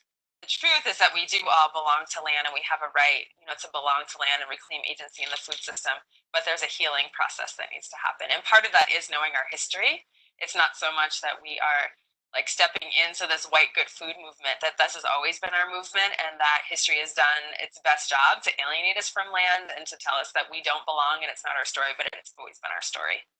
And so it's been important for us to find those anecdotes and evidence of the strength of our people related to land and uplift them. Fannie Lou Hamer's cooperative movement is, now everyone's talking about cooperatives, but that's not new. She was figuring out how to pull money to get kids into college and to buy a new tractor and to pay people's burial expenses and share land and share barns, a long time ago.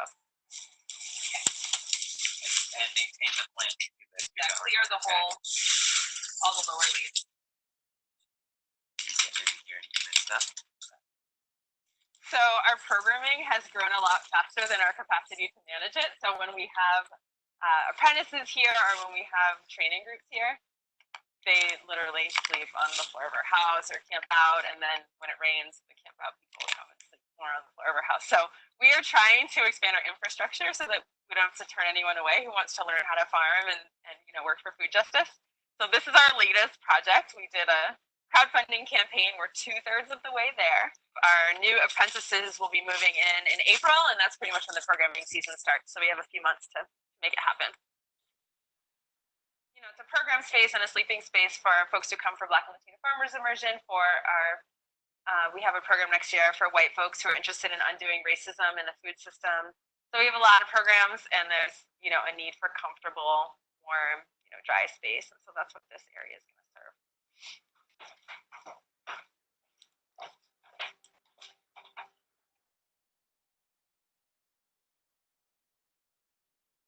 We want to be not just environmentally sustainable, but really a model of financial solvency and sustainability and justice as well. So we only do direct marketing to families. We do a farm share program where a family joins.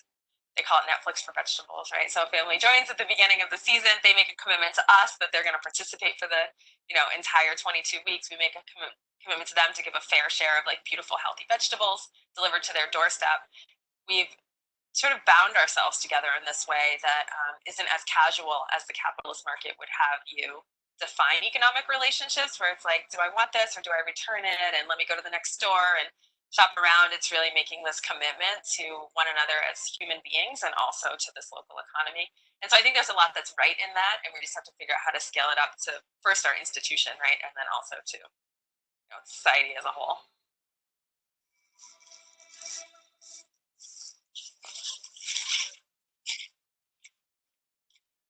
All right, we're gonna stop it there. Really great organization, though. Tons of amazing, videos on YouTube and stuff. And if you're ever looking for like actual, real great food justice training, yeah, I definitely recommend their organization. And we're gonna talk a little bit about other programs they're doing throughout the presentation, but I want to kind of jump into some strategies of food sovereignty now. So just now that we hopefully understand the importance of trying to build these like local food systems that are under control of communities, as we start moving into the food justice movement and start working on projects in these communities, there's a lot. I'm going to talk a lot of strategies, and a lot of this can be a little overwhelming, especially if you're right in the middle of a project. But a lot of this isn't about being perfect, but just being kind of like just being open to listening to others and letting people tell you, how to move forward and taking feedback and working on building, and trying to drop that ego and approaching these projects with humility and things like that. So you don't have to be perfect, but the idea is we're all kind of working on getting better. So, but I'm going to kind of jump into a couple of different, intentions. So if you are doing food justice projects, or you're looking to start ones, kind of come with some different strategies. The first idea is to take what's called a community first approach. It's the idea that you put the community that you're working with and as the main, the main thing, like the main factor in every decision. Like they're part of, the outreach process. They're part of design meetings. They're part of community ownership. They are the ones that feel ownership and over these projects. And you want to be aware of like this white saviorism of like, I know, this urban ag is going to save the world. I know that, I'm just going to, push through despite, what the community is saying, because I know it's what's best for them. Be aware of these ideas and try to, challenge yourself on them. Having fair access to these resources and jobs and funding. We're going to talk a little bit more about gatekeeping and later, but most of the funds and stuff, they don't make it to these communities. A lot of times they're siphoned off by these organizations that aren't listening to the community. So just, working on fair access to these resources. And also just like understanding, like a lot of times you can have the coolest and most amazing beneficial project ever, and you go into this community and they reject it. It's not because they oppose you or the project, is because of the context of the community and the context that you're coming into this community. So it's really important when you're working in communities to research these communities, understand what's happening right now. We have tons of great resources right now. The Smithsonian has this called the Right to the City exhibit that talks about housing discrimination and housing advocacy and housing movements throughout the last century. Prologue DC has all these great presentations about discrimination, housing discrimination, racial covenants. There's all different kinds. We have great museums and great movements to learn about of our histories of DC. Read those books that point to the Chocolate City and the other one. Are amazing ways ideas. You need to understand and research the social trends and things that are happening in these communities, and then create that into your policies. Like, well, this community's having issues with housing. How is my program, even if it's not dealing with housing, how's it going to kind of help with that housing, and find different ways to tap into multiple different avenues, and not just like being focused on one little thing. Community ownership, like we said, like giving them, the community should, feel ownership in every single part of your meeting, your project, including checks and balances. There needs to be accountability. If the community doesn't like what you're doing, they should have, some kind of way to veto it or to work with you to change it a little bit. And there also needs to be transparency, so they understand what, what you're doing, and understand how things are happening. A lot of times communities just, they just oppose things because there's no transparency, because there's been, a history of just like not even telling these marginalized communities. It's just that these developments would just appear with no, understanding where they came from. So it's really important to really have that transparency. And a big thing you can do is what we've been trying to do. So a lot of times when we do developments, like I build a lot of urban ag projects in all over the city. It's very easy to just have a community meeting, getting some ideas, show them a design, getting some feedback, tweaking it, and then running forward. But you can if you have the time to actually do real community design meetings, like if you're building a farm, if you're building a garden, you're building like a farmer's market or something, having the community come together, and then there's a lot of really awesome creative ways that you can you can have them vote on what things they value. You can have them have Velcro. We've done it with Velcro where they actually design farms to how they want it, and you just involve them in the design of these projects, and then you're going to find these projects are going to be so much more effective in the long run, because you're going to have buy-in from the community, you're going to have engagement, you're going to have a feeling of ownership into these projects, and that's what's really going to create these successful projects. And then so I've worked on a lot of things about outreaching, especially in gentrifying neighborhoods, understanding like outreach. A lot of times we think outreach is just this one-time thing. We get the flyers out, we have a meeting, and that's it. But I mean, a lot of these projects, outreaching needs to be a yearly thing where we make an effort to be more and more inclusive and include more people and bring more transparency every year. So like having a committee, just focused on outreaching, having outreach initiatives and goals, getting past social media. I mean, social media is great, but a lot of times there's a technology divide in DC, and a lot of people don't have social media. So finding, just traditional ways of door-to-door flyers, having community meetings at these places like, retirement homes and places like that may not have that, be a social media savvy, having like, bulletin boards and open houses and things where people can, learn.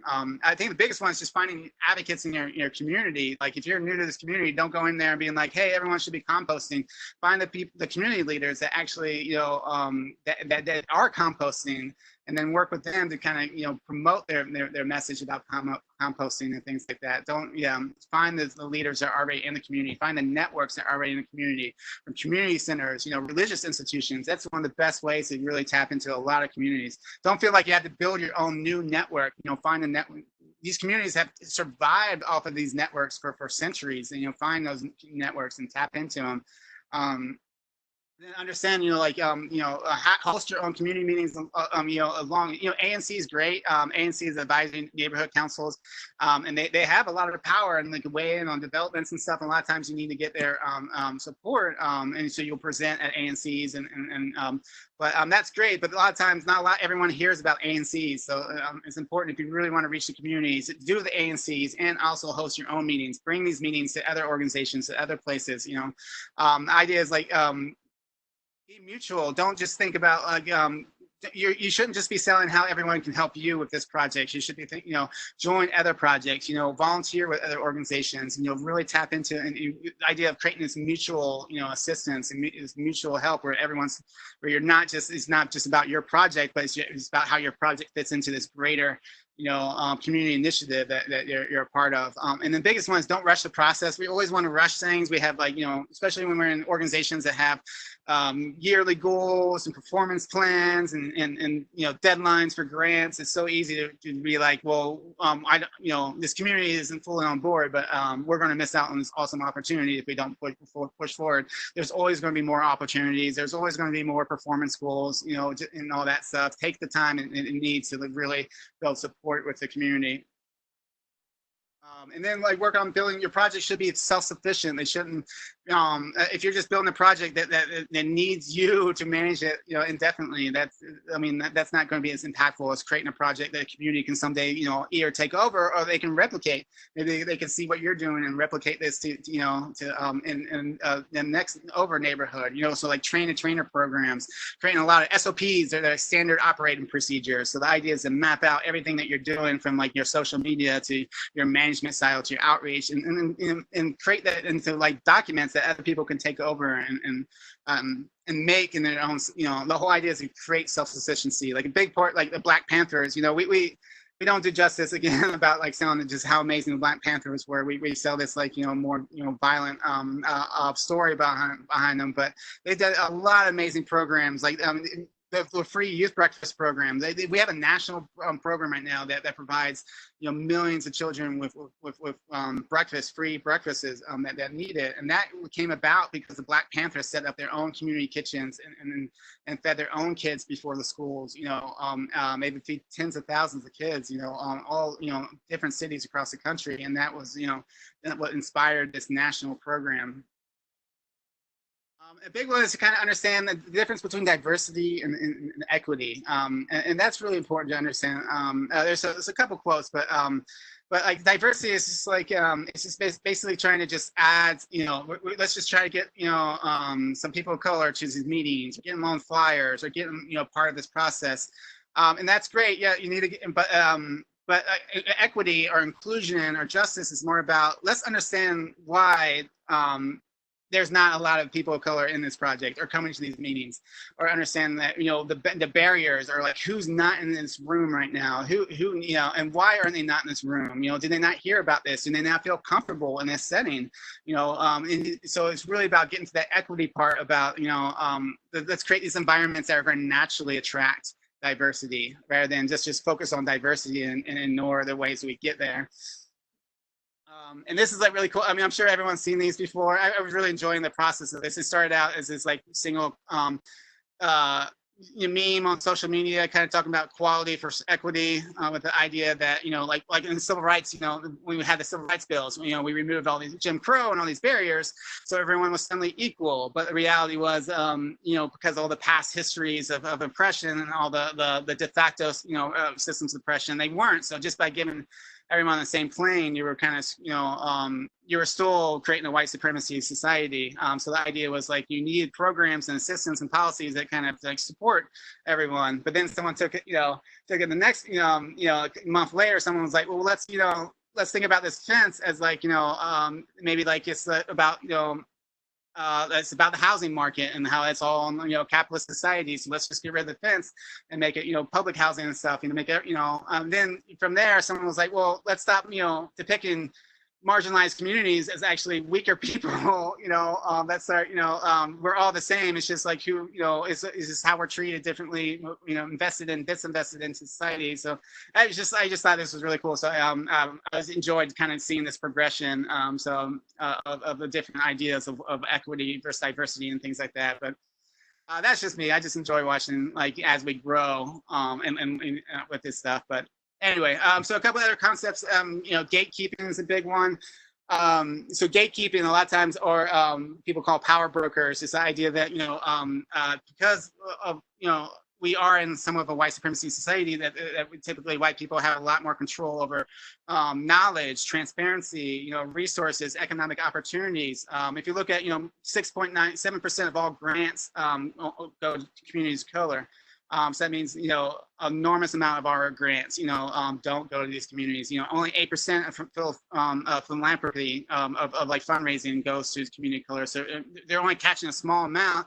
And a lot of times, in order to get that funds, they have to have a white organization to get those funds to do programs in this Black community.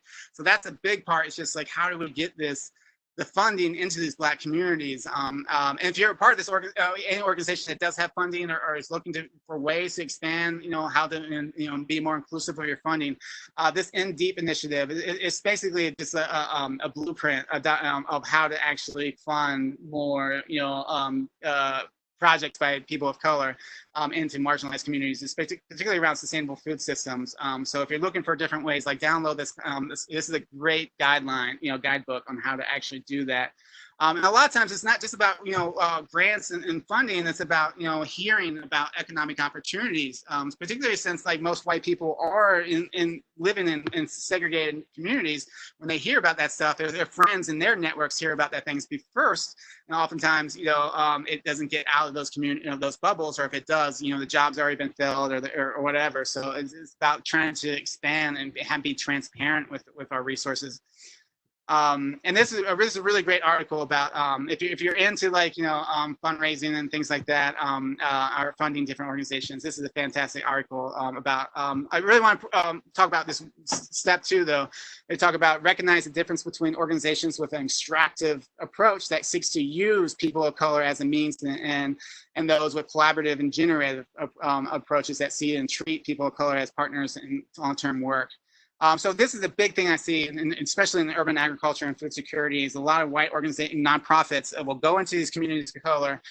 They'll use the statistics, the poor health statistics, diabetes and chronic heart issues and things like that, and they'll use that to get grants to pay themselves for projects that community doesn't even know is happening.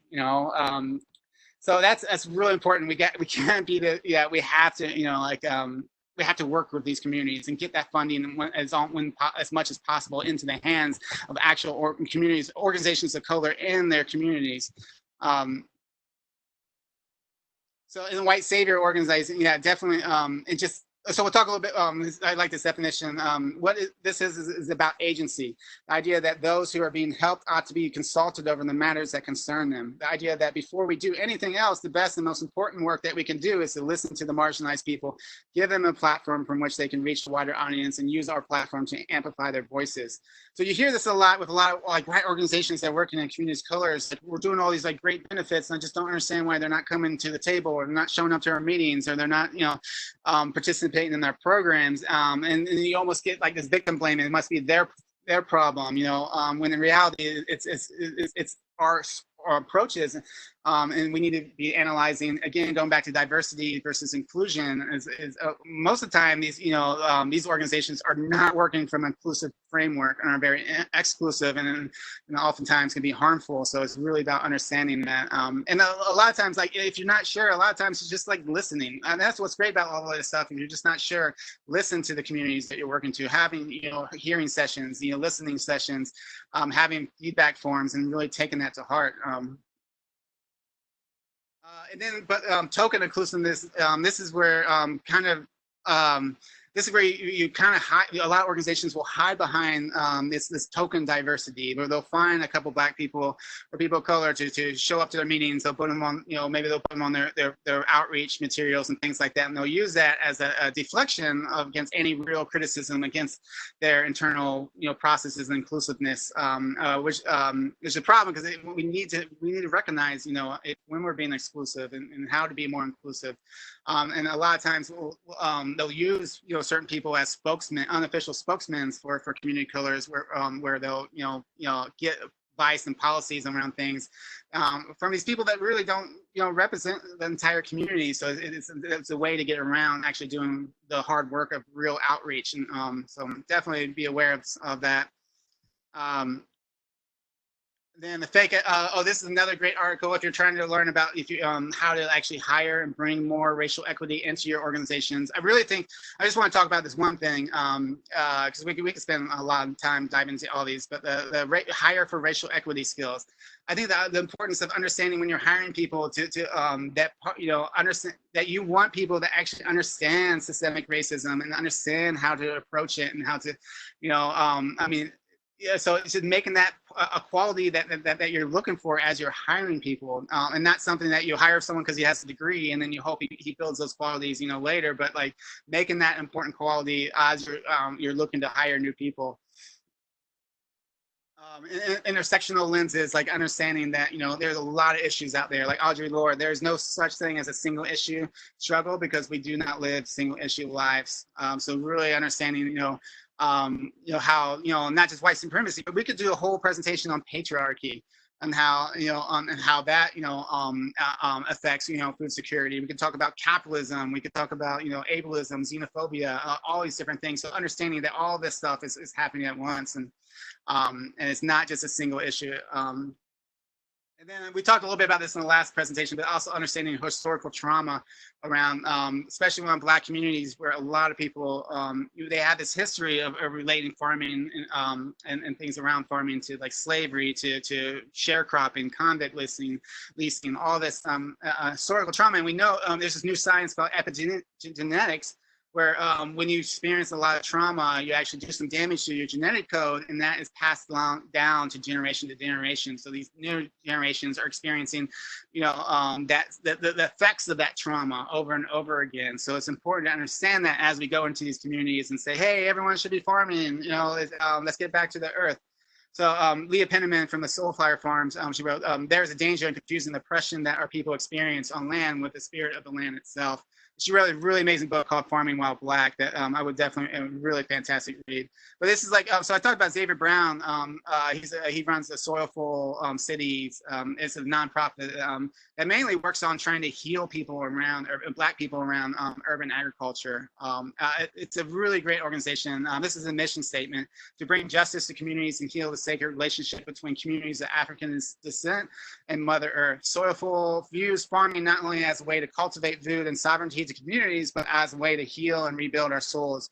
We utilize the agriculture and the political principles of agroecology to work in solidarity with under-resourced communities to develop a collective consciousness that restores bodies, families, communities, and the land in which they live to create a harmony amongst individuals, communities, and natural world. And agroecology is like another, it's a big field, and a lot of people, take it different directions. But what he's talking about is ecology is really understanding the history and so sociology around, food systems and things like that. And then understanding, all the different issues that we're dealing with for urban land, trying to make land for food systems and dealing with, historical legacies, gentrification, affordable housing crisis and things like that. And also understanding like rural landforms. So Black farmers have lost, millions and millions of acres of their farms. They lost their farms and their farms land. But there's a movement to kind of, for justice to kind of build that back up right now. And it's a great movement to support Soulfire Farm. Actually, Leah Tinman started this Reparations for Black Indigenous Farmers map, where you can actually pull up this map and you can see different farms, Black and Indigenous farms around your area, and you can actually donate to them as a way of reparations to kind of help them get back, and really the idea of kind of building this rural land reforms as well. All right, so the last section. So we are about to hit one. I probably have about another 10 minutes, 15 minutes. Totally understand if you got to go, but for the recording, I'm going to keep on going. But this last section, we're just going to focus on DC food justice movement and kind of ways that we can tap in and actually get more involved as well. This is a really fantastic book. I have not read it, but I know I have a lot of people have. It's on my shelf right now on my to-do list, but it's a fantastic book about really understanding the last century of agriculture, particularly around Black communities. A really great read from a lot of people that I trust said that. So building DC food sovereignty. So there's a huge movement right now to try to build these local food economies, to build food sovereignties, particularly east of the river. And when we talk about that building local food economies, we really need to think about like building every single step of the economy. It's not just about growing food, but it's also about growing food and working on distribution networks, cold storage. If you don't have a place to, store your greens as you harvest them for the next day's market, they're not going to be good by the next day's market. Finding ways of value added process, like how to add things to like, hot sauces and creating things that are actually going to, get you closer to more of a livable wage. Entrepreneurships, affordable markets, how to, set up all these things. So this idea of creating this whole food economy from the start, from growing to processing to distribution to food co-ops and affordable markets to even like, community composting and reclaiming the waste and putting that back into the, making jobs around, composting and putting that back into the soil. There's a couple really great organizations right now. They're really leading the charge with this. Like Dreaming Out Loud is probably on the forefront. We've been working with them to build a farm at Kelly Miller Middle School in Ward 7. It's a 1 acre production farm, but they also are working on doing, all these different, distribution, working on with community kitchens and job training programs and entrepreneurship programs, and they're doing really, really fantastic work.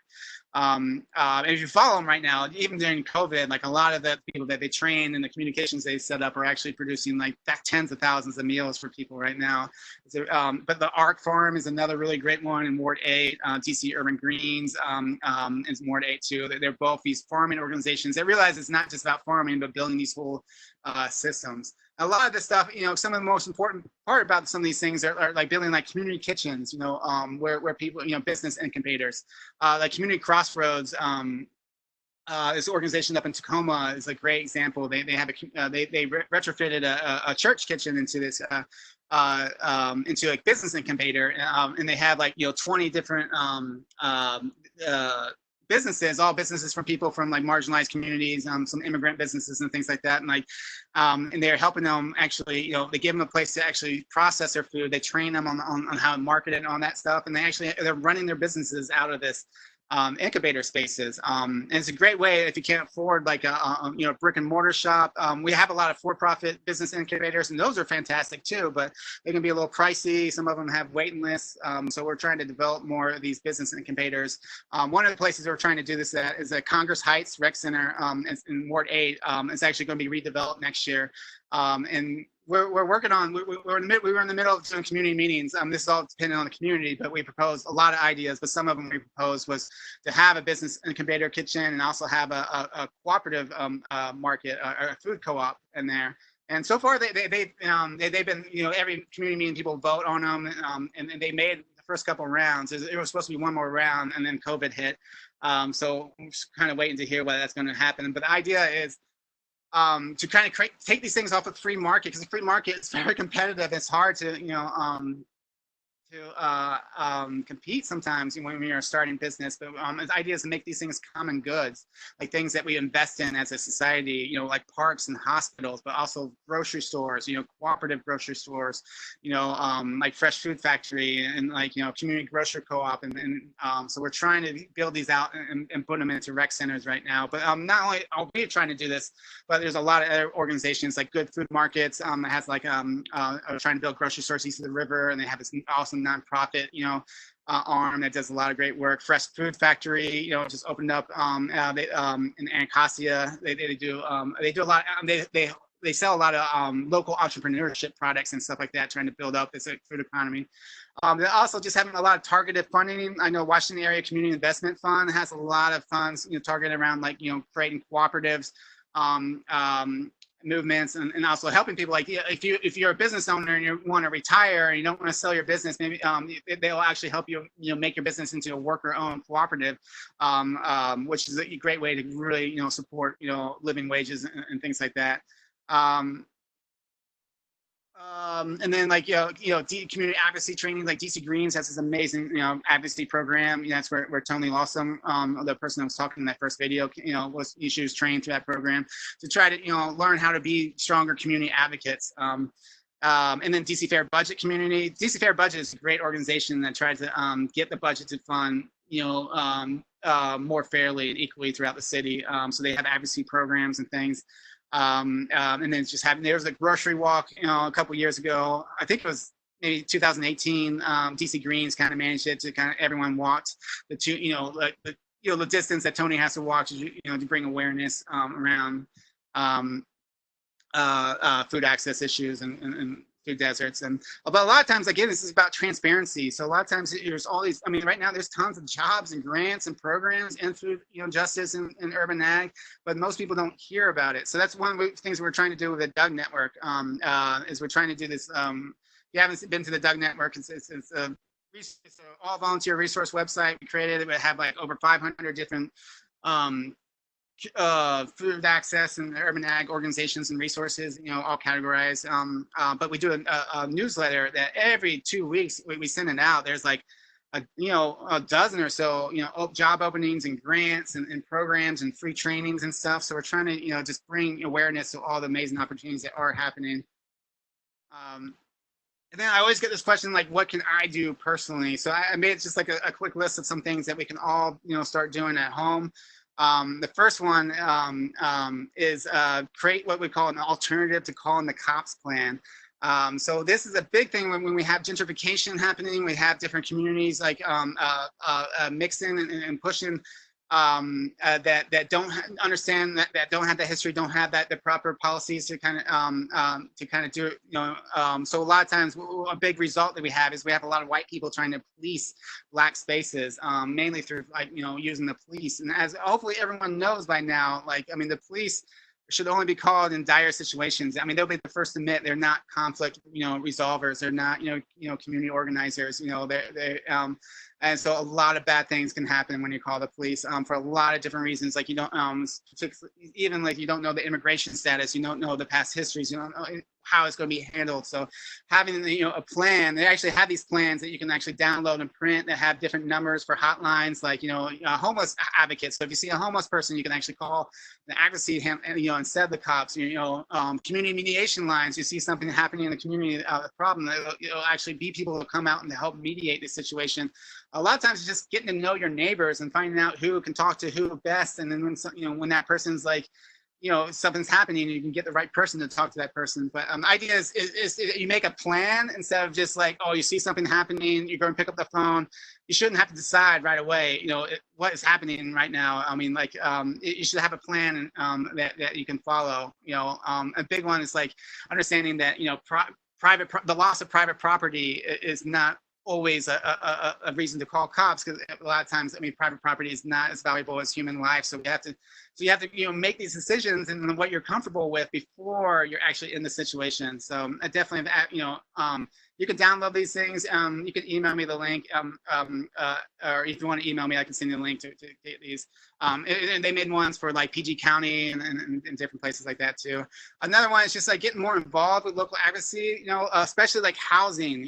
I know it's like, it seems distant from food access, but housing is very entwined with food access. So there's some really amazing organizations like Empower DC, One DC, DC Grassroots Planning Coalition, Fair Budget. They're doing great work. And a lot of times it can feel so overwhelming what's happening. So, but you have to understand you're not going to be the one to fix everything. A lot of times it's just about showing up to these places, that the people that do have plans, and then supporting them, whether financially, phone banking, things like that, showing up to, meetings.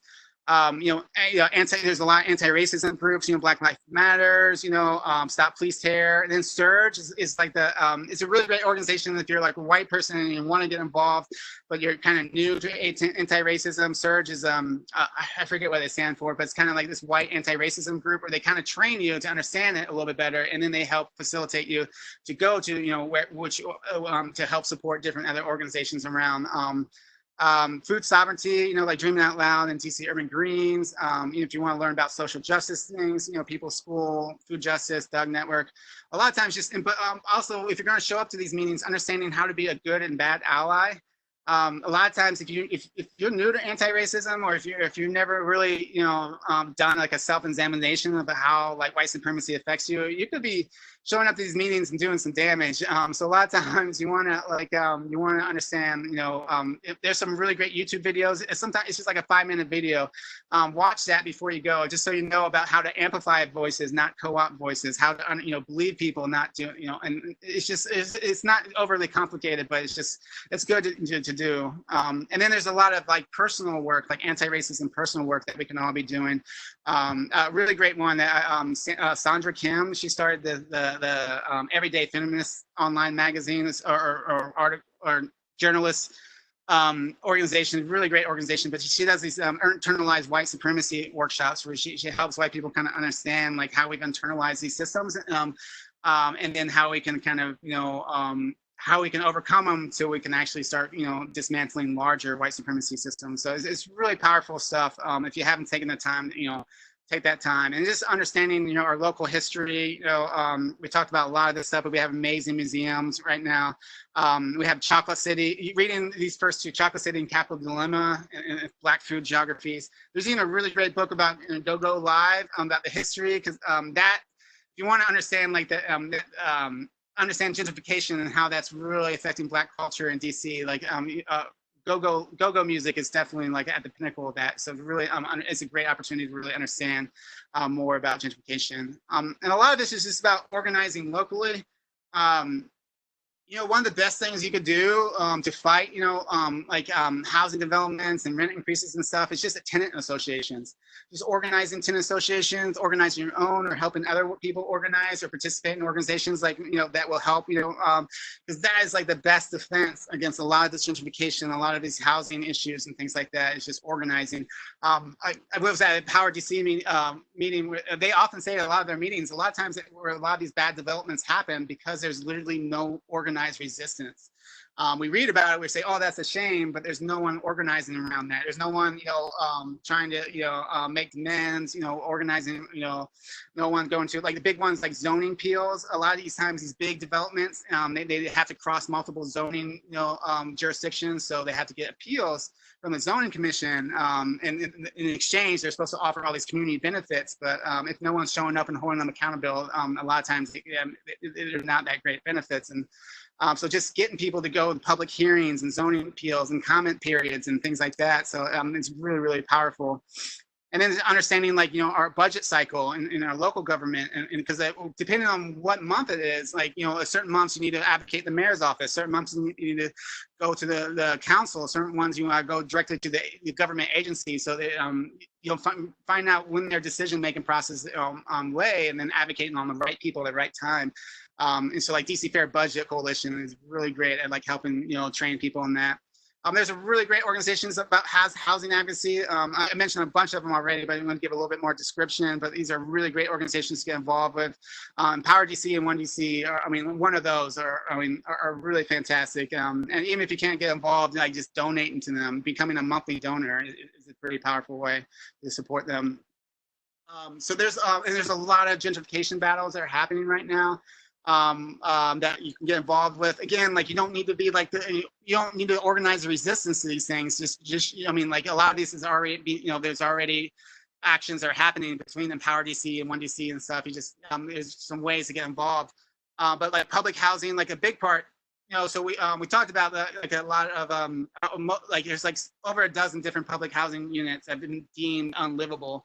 But there's and they need $2 billion to repair them, but there's not enough. So what happens, and this is a trend in public housing, is the government can't fix things, so we have to go towards a private developer, and then the private developer will front the bill, will fix everything, but in exchange they'll convert some of the apartment complexes to for-profit, so they can get their money back, and then they can properly maintain the area. And there's different reviews on how well that works, and that's a whole nother presentation to dive into that. But the reality is, a lot of these developments like Berry Farms and Brooklyn Manor, even Kenilworth, a lot they already have Berry Farms has 444 affordable housing units. In the new development, it's going to only have 344. So a lot of these developments, they have less affordable units. So the people that don't get a unit are going to be displaced. A lot of times, they're real. A big thing they would try to advocate is to keep the residents in place as you rebuild, because a lot of times they'll throw them out, or not throw them, they'll move them out and they'll give them housing vouchers and stuff, but those people will never be able to get back in when they leave their property. So it's a tough situation, and we see it a lot with public properties like the Midland Project and stuff. There's a lot of groups are trying to get not just have it all go towards developers, but try to have more community benefits. Public housing renovations. The comp plan is our comprehensive plan that kind of deals with a lot of different issues, but they have a lot of policies and guidelines around, how do we develop, DC and how we do it fairly. And that was just under review, and there was a lot of comment periods and stuff, but I'm not sure if it's completely, done or not, but Empower DC was doing a lot of training around that, and because communities got to weigh in on how they wanted that plan to look. And then there's a really great citywide tenant union right now hosted by Latin Economic Development Center. So they're doing a citywide kind of tenant association. It's really cool. And if you're new to this stuff and you want to organize the place you live or help others organize, contacting them and being a part of that is a really great way. But a lot of times, this could be very overwhelming. And problem is like we take, or we take too much responsibility for it and we start shutting down. And the idea isn't to shut down, but just trying to figure out where you're at. So we actually a bunch of us created this anti-racism hierarchy to kind of help people kind of step back a little bit and see, like, find out where exactly are you at. Maybe you're still in the learning process and you just need to take some classes and kind of learn more about what's happening, and or maybe you're ready to start working with organizations and or maybe you want to start confronting people on racist behaviors, or even like to start dismantling systems with passing new laws and boycotts and things. So wherever you're at, the idea is to try to find where you're at and just work where you're at and make it like a consistent thing that you spend, like like going to church or going to vacation, spend like a weekly thing that you work on these things. And a lot of times, like I said, if you follow People School on Facebook, you'll hear about tons of different activities, that you can be a part of, like lectures if you want to learn more, or even like organizations and meetings that you can follow to get more involved. And then, all right, and then this is the last slide. So thank you all so much. I know it's a lot, and it can be overwhelming. But this is a really great resource slide if you want to, some really great books to read about a lot of things that we talked about, organizations to get involved with, websites and stuff. So you can definitely check that out on your own time. And I don't think I forgot to upload this presentation. So I'll do that after I log in. I'll upload the presentation into our Google Drive, so you guys can have all the resources. But yeah, so that's basically it for the local food justice. Thank you all so much for staying with me. I'll stick around for a little while if anyone's got any extra questions or things like that. And definitely check out this was a depressing class, but our next class it's going to be more fun. It's going to be about all kinds of fun harvesting and cooking techniques and stuff. So but thank you everyone for this is important stuff to understand. But yeah, I'll just stick around for a little bit if anyone has any other questions. Thank you all so much.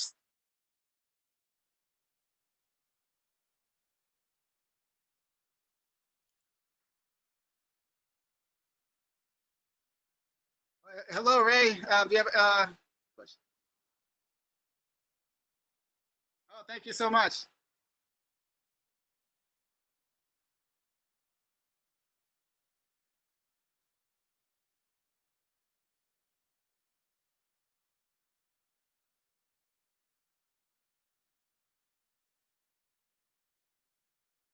Thank you so much.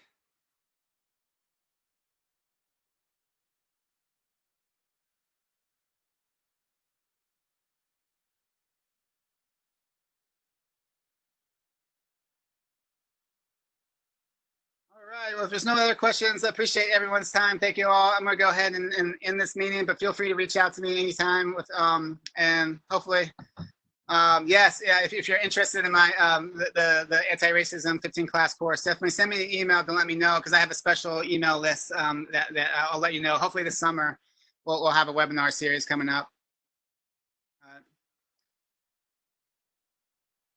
Cool. Yeah, thank you all, and yeah, stay safe, and remember tomorrow noon is the Q&A session. So if you have any garden related questions, and then Thursday is our last class for the series, but we have a couple different series after this. Yeah, thank you all so much, and have a great day.